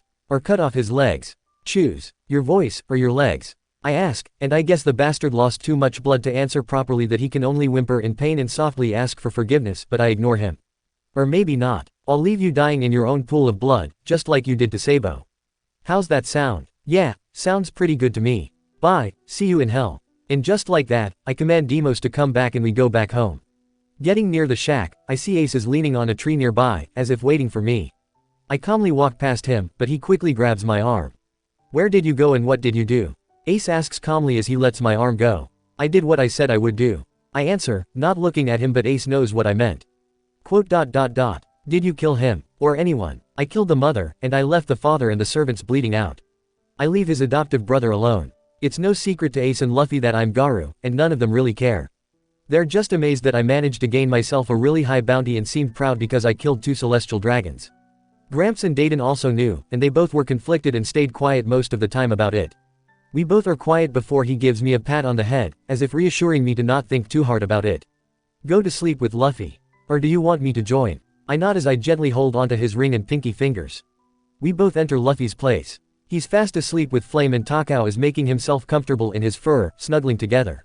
I put away my weapons as I snuggle close to Luffy and Ace joins in behind me, and the rubber teen instinctively wraps his arm and leg over us while still fast asleep. I just smile fondly as I return it and close my eyes as I feel Ace does the same. This feels nice. XXX. Today is the day Ace is finally setting sail into the life of piracy. And for a parting gift, I'm getting him something from the town center. Wearing my nobility disguise, I enter a boutique store and an employee immediately runs up to me with a mechanical friendly smile. I'm not in the mood for a chat, so I immediately ask her where the headgear section is, which she immediately escorts me there. Looking around, a certain orange cowboy hat takes my attention. There it is, the signature orange cowboy hat, minus the red beaded accessory and the smileys. I point at it with a smile, "I'll take that." "Oh, of course." As the lady grabs the hat and is packing it up in a box, I look at the other hats. Should I get myself one too? Considering the boys got their own.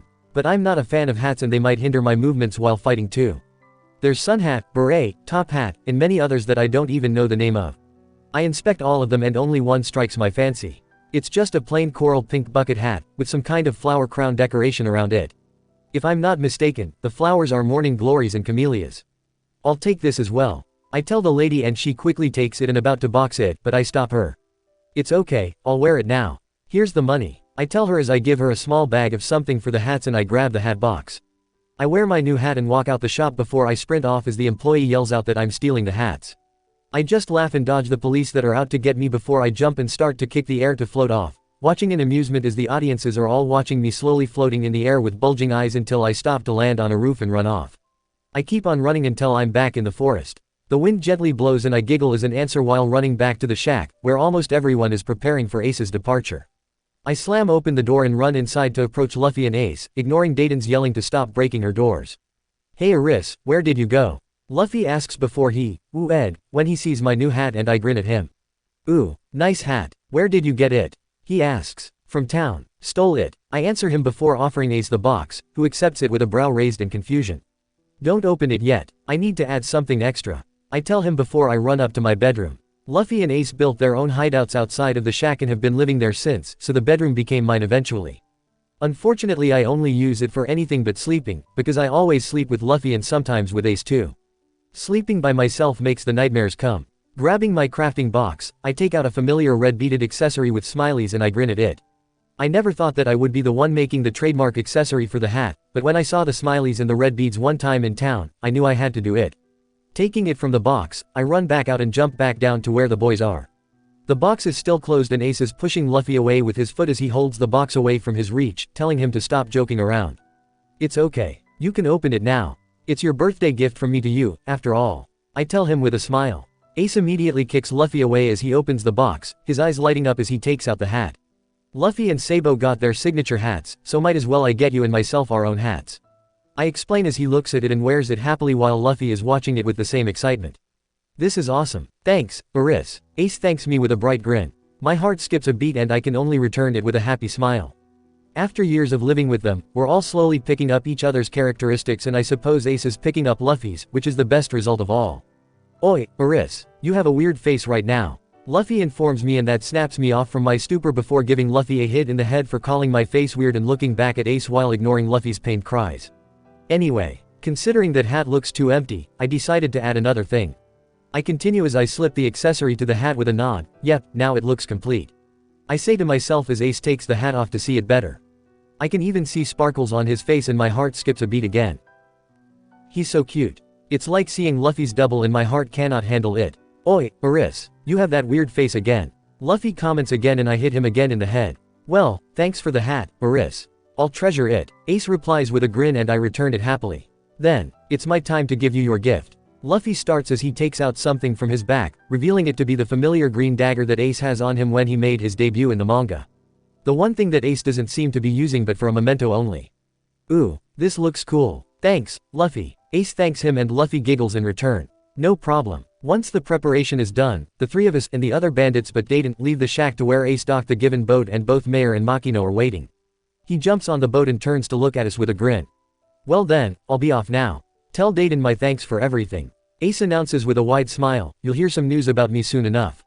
And until then, I'll be waiting for you both, Luffy, Baris.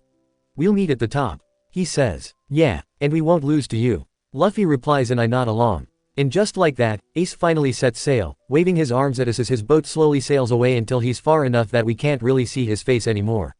Once Ace is off, Luffy immediately runs off into the forest by himself and I go back to the shack with the bandits while Mayor and Makino go back to Fuchsia village. Once we're back to the shack, I see that Dayton is facing away and busily smoking her life away. Oi, old lady Dayton. How long are you gonna smoke your life away? I ask. Shut up. I don't need a brat like you to tell me things. Dayton spats and I roll my eyes. Too bad you didn't see Ace off. Oh. He also said to tell you, thanks for everything, especially for taking care of him for all these years.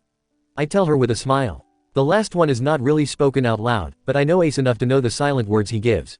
Hearing that, Dayton immediately bawled her eyes out while cursing Ace for that, but I feel no ill will from her, so she just said it because she's Dayton.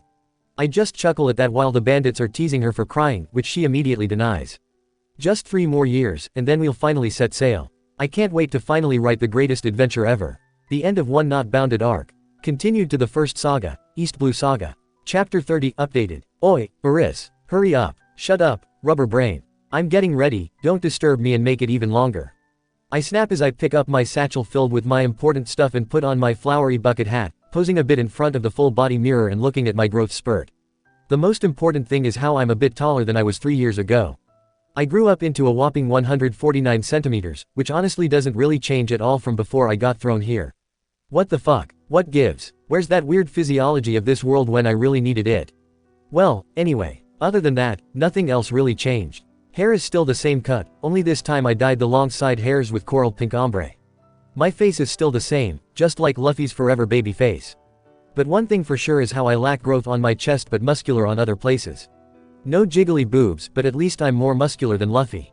Right now, I'm just wearing black turquoise short sleeveless turtleneck sport jumpsuit and a vermilion sash tied around my waist, a pair of black and coral pink instep shin guards as footwear, a pair of black fingerless demi-gaunt that extend to my elbows with metallic white guards that are shaped like eagles, a leather shoulder guard on my left for Takao's perching spot, and my treasured heart locket. My outfit doesn't really fit my hat, but whatever. I never was a fan of footwear, so I usually just barefoot and using busoas, shoes, or using instep shin guards Gramps got me, but if the situation forces me to wear one, I'll get myself a pair of combat boots. We'll be away for a long time, so I just bring things that are essential for our long adventure, including my old journals, both Phobos and Deimos, and my Garu mask. I bring my stationery, especially the sharp ones for emergency weapons, a compass, a bag of money, a first aid kit, a calendar for the logbook, and a new logbook with leather cover along. Now I'm ready for our adventure. Grabbing a picture frame of the 4 of us during Luffy's 8th birthday party, I fondly look at it and trace my thumb at Sabo's before putting it along into my satchel. As we got news about Ace's life into piracy, a certain figure from the Revolutionary Army was also slowly rising into the news. There are some pictures now, and I'm more convinced that it's Sabo. I've told Luffy about Sabo possibly surviving the attack from many years ago and that the figure is Sabo, but it's just my speculation. Nevertheless, Luffy was super ecstatic about it as he read about the news, while also confused on why Sabo didn't come home instead. I told him about the possibility of him getting amnesia because of the attack, and while Luffy isn't happy about it, he easily accepted that and just said that if they somehow meet in these vast seas, he'll beat Sabo up so he can remember everything about them again. Not the best method to deal with amnesia, but he got the spirit. Okay, I'm ready now. I exclaim out as I walk out of the room and jump down to approach Luffy and my 2 partners by the door. What took you so long? Luffy complains impatiently and I roll my eyes. I'm getting ready for our long adventure. Unlike you, I have things I need to bring with me so I can write down our adventure. I tell him and his annoyance immediately disappears. Oh okay, he replies and he looks at my appearance before grinning, you look cool. I wanna wear armor too. He says as he's definitely staring at my metallic arm guards. Sorry Lou, but you'll look weird if you wear mine. Maybe someday. I nonchalantly tell him as I walk past him and he openly groans unhappily. But I wanna wear armor. He whines out childishly, it's a man's dream to wear cool armors, you know. Full body armors are heavy. I'll leave you behind if you're too slow. I just roll my eyes before turning back to the bandits inside the shack. Are you guys sure you're not gonna see us off? I ask them, a little disappointed that none of them will see us off. Yeah, come on, see us off too. Luffy joins in. Nah, while Makino and the mayor didn't mind, the rest of the villagers will be scared stiff if we come strolling down the mountain. One of the bandits replies and the rest nod in agreement. I see. Well, thanks for everything, you guys. Luffy exclaims out, which embarrasses the bandits a bit. Dayton, you know, we hate bandits, he starts. Shut your trap, brats. But we like you guys. He finishes with a wide and bright toothy smile and I join along, which makes Dayton to bawl her eyes out. Are you crying, old lady Dayton? I ask teasingly. I'm not. Just hurry up and go you damn brats. Dayton yells out and we all just laugh at her before we bid off to Fuchsia village. We race down the mountain as the forest wind gently blows and rustling the leaves, bidding us off and we just giggle in return.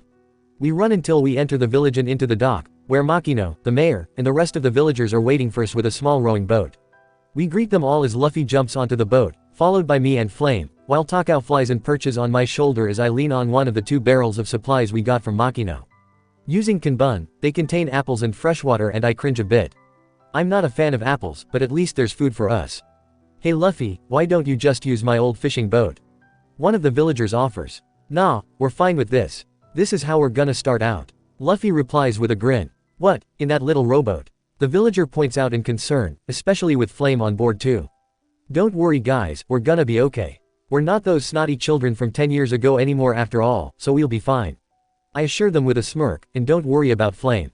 He's not that fat, I add with a laugh while Flame glares at me for that.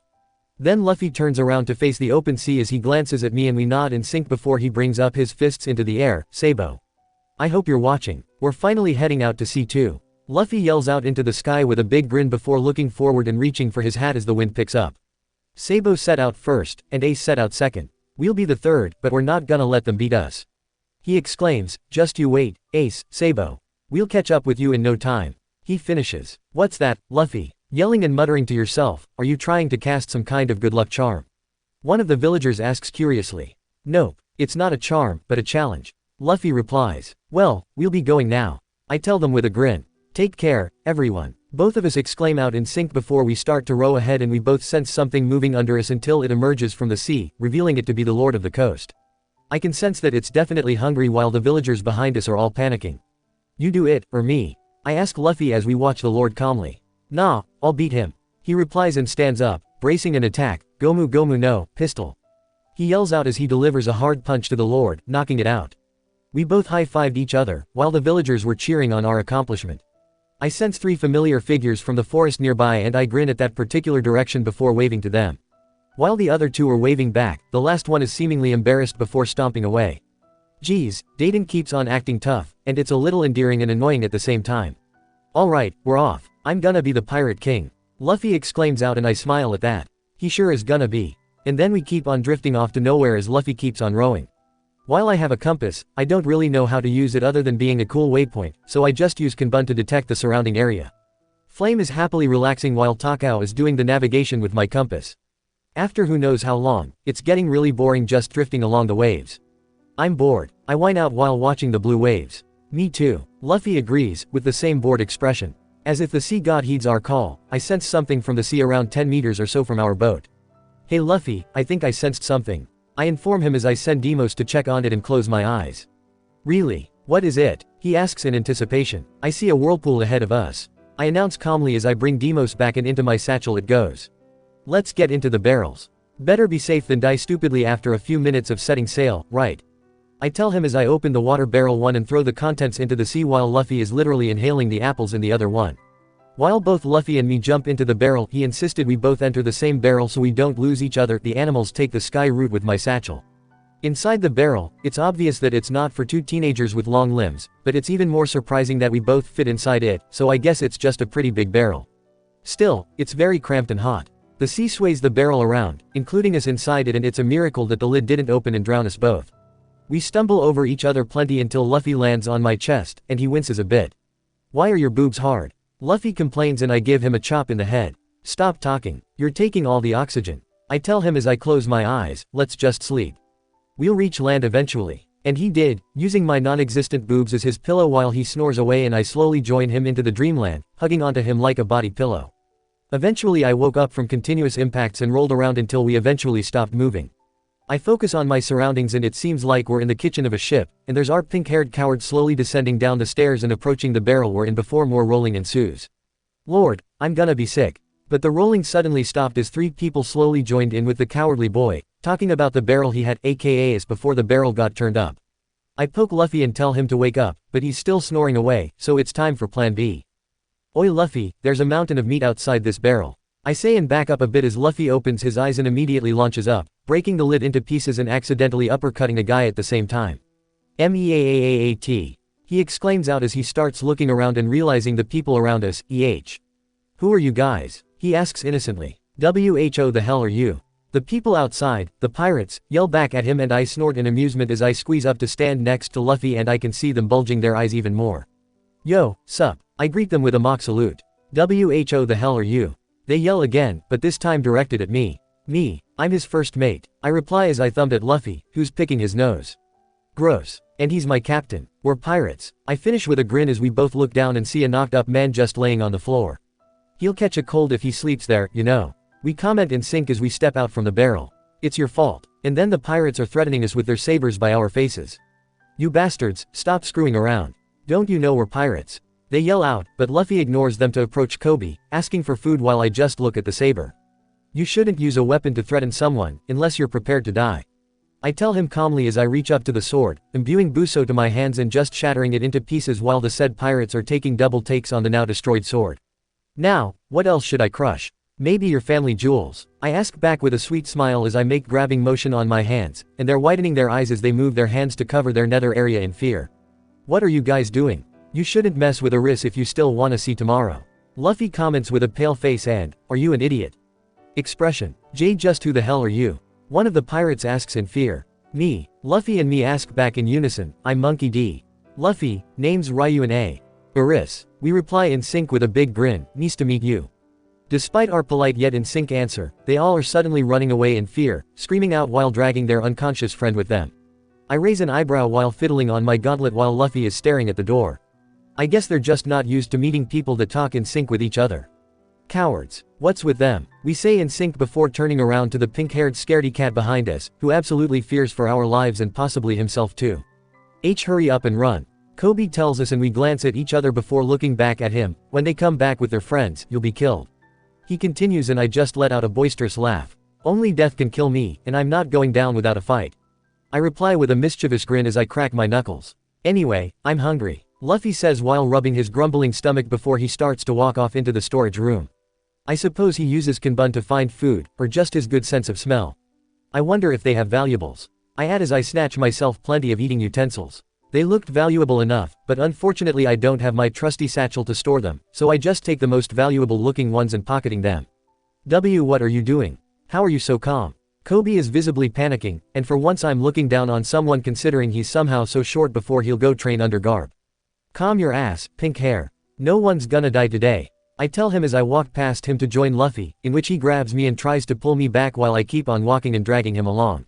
Inside the storage, Luffy is scarfing down a crate of fruits that looks like apples. I'm not really familiar with botany of this world, but from what I see, most of them are basically just like the fruits on Earth, but there are other ones I'm not familiar with.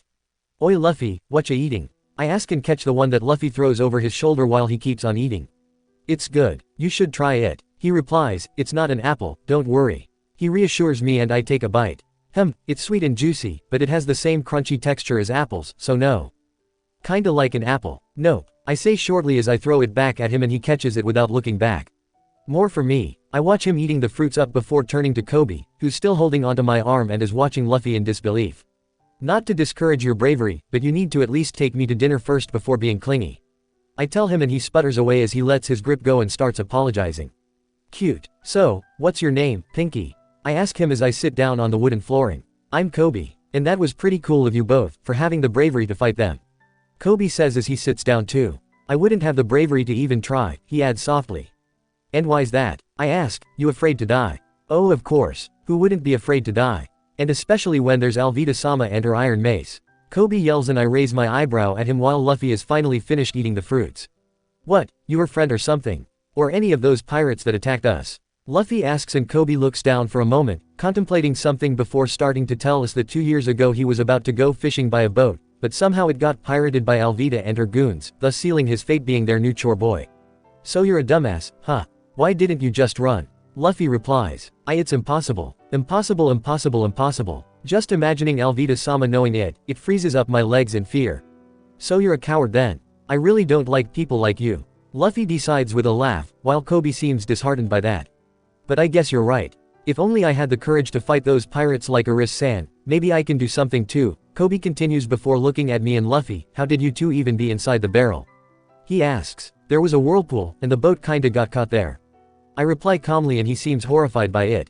Whirlpool. That should have killed you, and yet you both survived just by being inside the barrel. Yeah, I guess Luffy's dumb luck just rubs on me too, so we're alive. But why were you two in one in the first place? I'm gonna be the Pirate King. Luffy answers with a huge grin and Kobe is definitely shocked and sweating his ass off.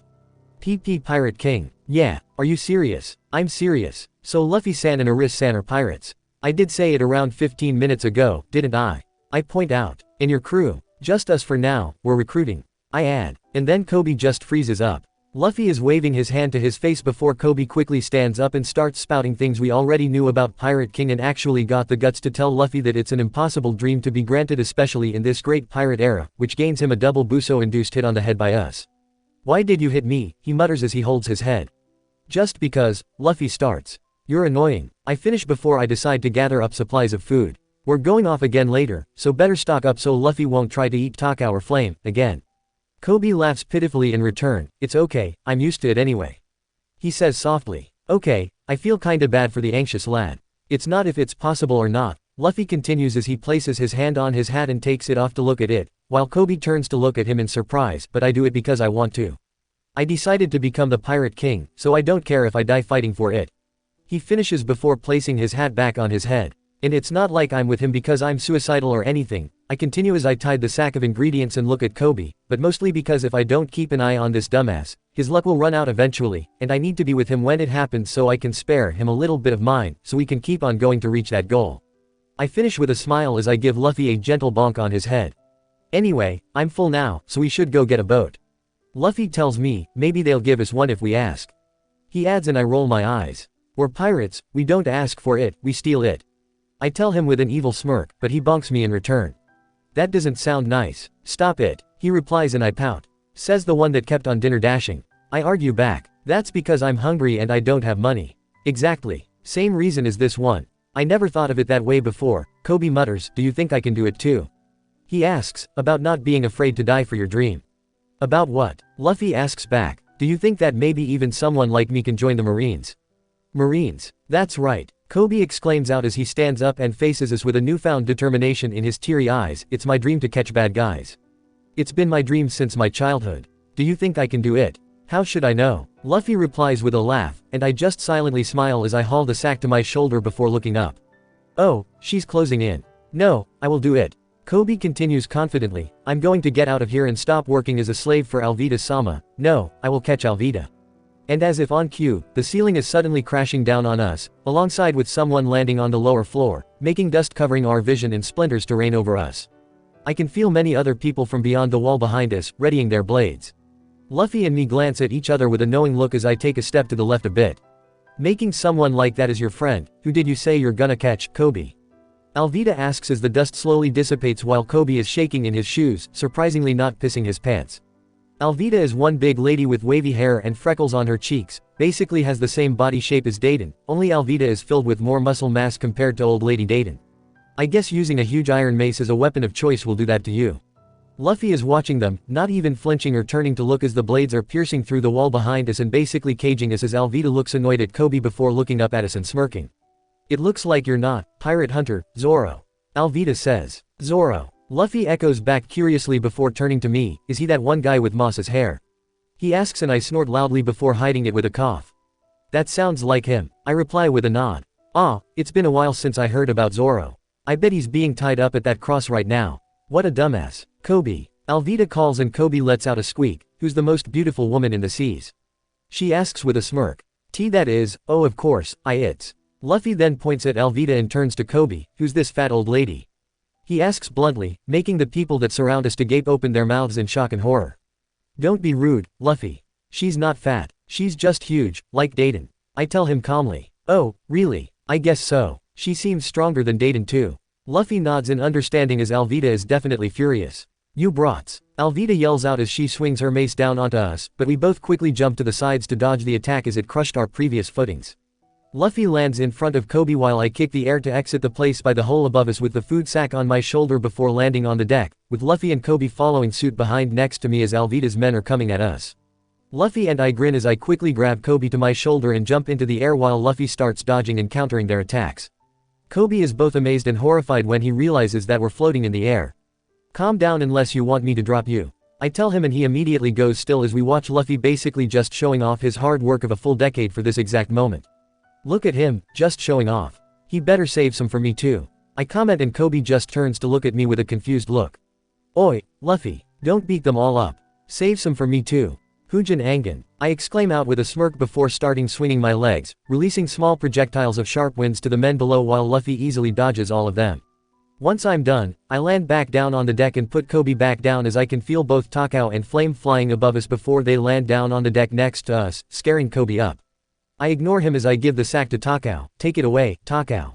I tell him and he nods as he flies back up with the sack, leaving Flame behind. Flamey, keep an eye on Kobe.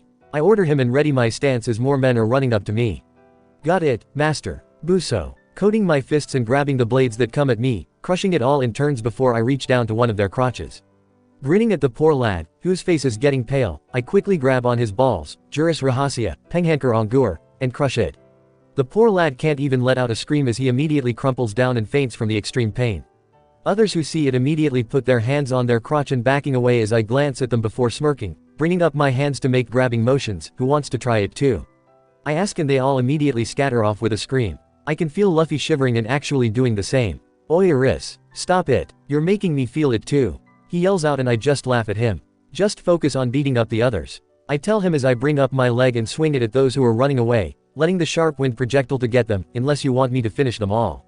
I add teasingly and he frowns in return. Stop it, I'm the captain, I order you to stop. Luffy exclaims out in annoyance and I just roll my eyes at his childishness.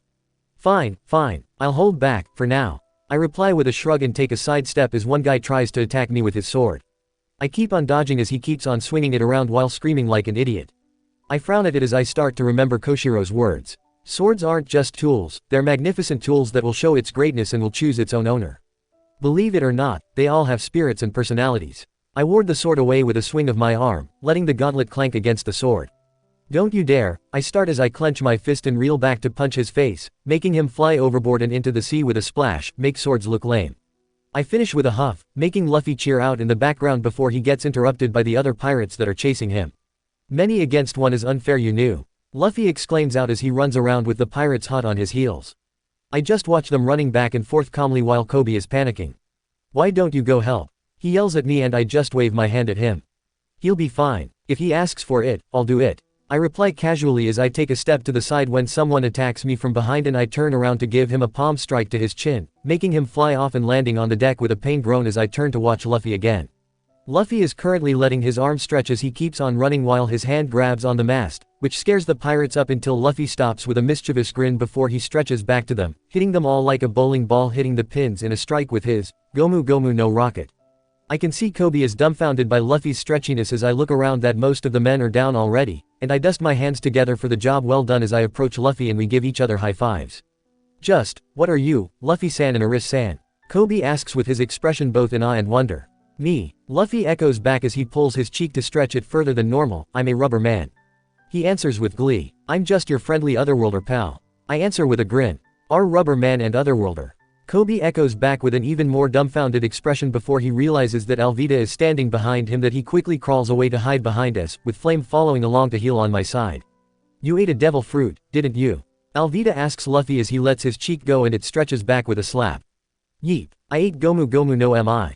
Luffy answers her, and then Alvida turns to me. And you're an otherworlder? She asks. Yeep, nice to meet you, I replied. I've heard rumors about those, but I never thought that I would be seeing it myself. Alvida says before she smirks, but you had taken this too far. Are you a pirate hunter? She asks. We're pirates. Luffy and I answer in sync. Pirates. Huh. Just you two. Well, right now there are only 4 of us, but Takao and Flame aren't really officially mine because they're both Aris, so I'm searching for my crew at this moment. Luffy answers before he hums, I guess 15 people seem enough for me, if I include Takao and Flame too. He adds and I blink in slight confusion while Alvida just laughs. 15. Not 10 people. That pretty much deviated from the canon 10 crew members that Luffy wanted, but I guess my existence here really changed things up a bit. But still, 15 and not 13. I wonder who the other 2 are. Maybe one of them is our future ships, but who's the last one then? Oh well, I'll think about it later in the future. I see, so you're a pirate too, huh?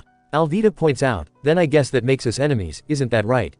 Luffy didn't say anything in return while Kobe was shaking in his shoes behind us before he pulled our shirts to get our attention. Luffy-san, Aris-san, let's run away. Kobe tells us. Why? Don't you see how big and scary that iron mace is? In this blue, that person is the one of the... He stops his words as we look at him, reading his expression as he comes into realization. One of the... What? Alvida asks, urging him to continue with a smirk. Oh, one of the ugliest and fattest old lady in this blue. He exclaimed out loud, which shocked the rest of the pirates on their ship and made Alvida furious while Luffy was laughing out loud. What did you say? I'm going to become a marine. I will join the Marines and catch evil pirates like you. Do you even know what the fuck you just said? I do. A- and I will do whatever I wanna do. I will join the Marine, I'm going to join the Marine, and catch evil pirates like you. You damn brat. Alvida yells out furiously as she swings her iron mace up while Kobe is screaming in fear for his life. Well said. Luffy and I tell him as Luffy receives the impact with his rubbery head while I take a step aside. Luffy eventually grins, that won't work on me. He says, and for some reason Alvida seems shocked by that, because I'm rubber, he points out again.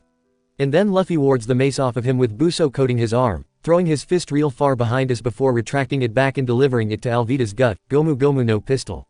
And off she goes into the sky, so far away that not even my Kanbun can sense her presence anymore. Oi! Luffy calls to the pirates on the other ship, which they all yelp in fear as a reply. Give Kobe a boat. He's going to join the Marines, so let him go. He tells him with a serious look, in which they all complied with the order immediately. I grin at Kobe and pat him on the head. Luffy is so cool, ain't he? He is. He agrees with a nod. Right, he's super cool and shines super bright like the sun itself, and no one can even outshine him, no matter what. He's the coolest and I'm super proud of him as both my captain and my brother. I continue on with a big smile and puffing up my chest in pride, and I can feel Kobe is seemingly dumbfounded a bit, but he stays silent anyway as I continue on. Truly, no one is going to be Pirate King but him, and I will help him to reach his goal and dream, no matter what. I finish with a nod to myself. Brother. You both are siblings. Kobe asks in surprise. I suppose it's not really a surprise. You both are pretty similar to each other. He nods before realizing something, but wait. You said you're an otherworlder, right? Yeep. But didn't change the fact that we exchanged sake cups and became brothers. I reply with a grin, and no, it's brothers, because it's shorter and easier to say, so none of that other sibling bullshits. I quickly add when Kobe opens his mouth again and he nods. I see. I understand. Unfortunately, our conversation got cut because cannonballs are coming at us and almost hitting the ship we're on, making the ship rock around and making us lose stability as we grab on the railings. Whoops, guess this is our bad luck moment, huh? I wonder out loud to no one in particular as I look at the marine ships in the distance and Luffy nods in understanding before turning to Kobe. It's a marine ship. You can go right now if you want. We're pirates, so we're off. Luffy tells him as he jumps overboard onto the small boat the pirates prepare for us with Flame following him along. I giggle while Kobe is panicking before he accidentally tripped overboard and almost into the sea he goes. Thankfully, Takao quickly swoops in and grabs him to put him safely on the boat as he turns back into his normal form after he puts our supplies and my satchel into the boat. Grinning, I jumped into the boat too as the marine shot another cannonball at the ship and cut the ropes that tied along the boat using Deimos before I let it go inside my gauntlet again as the boat free-falling into the sea below. I can feel someone on another boat and this person yelps when our boat lands harshly, splashing the water out. We both lock eyes with each other for a moment before I pull my eyes off to actually start rowing away, while Luffy keeps his eyes locked with that certain oranget until we eventually sail away from the source of disaster. Luffy eventually laughs when we finally manage to leave the premise safe and sound. I stretch out and let out a sigh and take out my logbook with a feather pen and ink bottle as Flame is resting beside me while Takao is perching on the yard's boat, watching our surroundings. After all of those excitements, peace returns back to the start of our journey. I kinda miss it. Writing down in the log, both Luffy and Kobe are talking more about Luffy's plan on entering the Grand Line and how he's planning to make Zoro join the crew. And of course, Kobe being Kobe, starts to chant that it's impossible for him to enter the Grand Line, which earns him another hit in the head by both Luffy and I. Calm your tits, Pinky. I've met and known Zoro years ago. He's not that bad. I tell him as I continue filling in the log, you'll be surprised at how big of a softie he is under all of those rumors. I add with a grin. You've met, Pirate Hunter, Zoro, Maris-san. Yeah, we kinda met years ago. He's kinda intimidating by face, but he's pretty okay. I continue as I finish with my log and blow on it to make the ink dry faster. Kinda miss ballpoint pens instead of this archaic method of writing, but oh well. It's kinda fun. But still, meeting Zoro again, huh. I wonder if he still remembers me after all these years.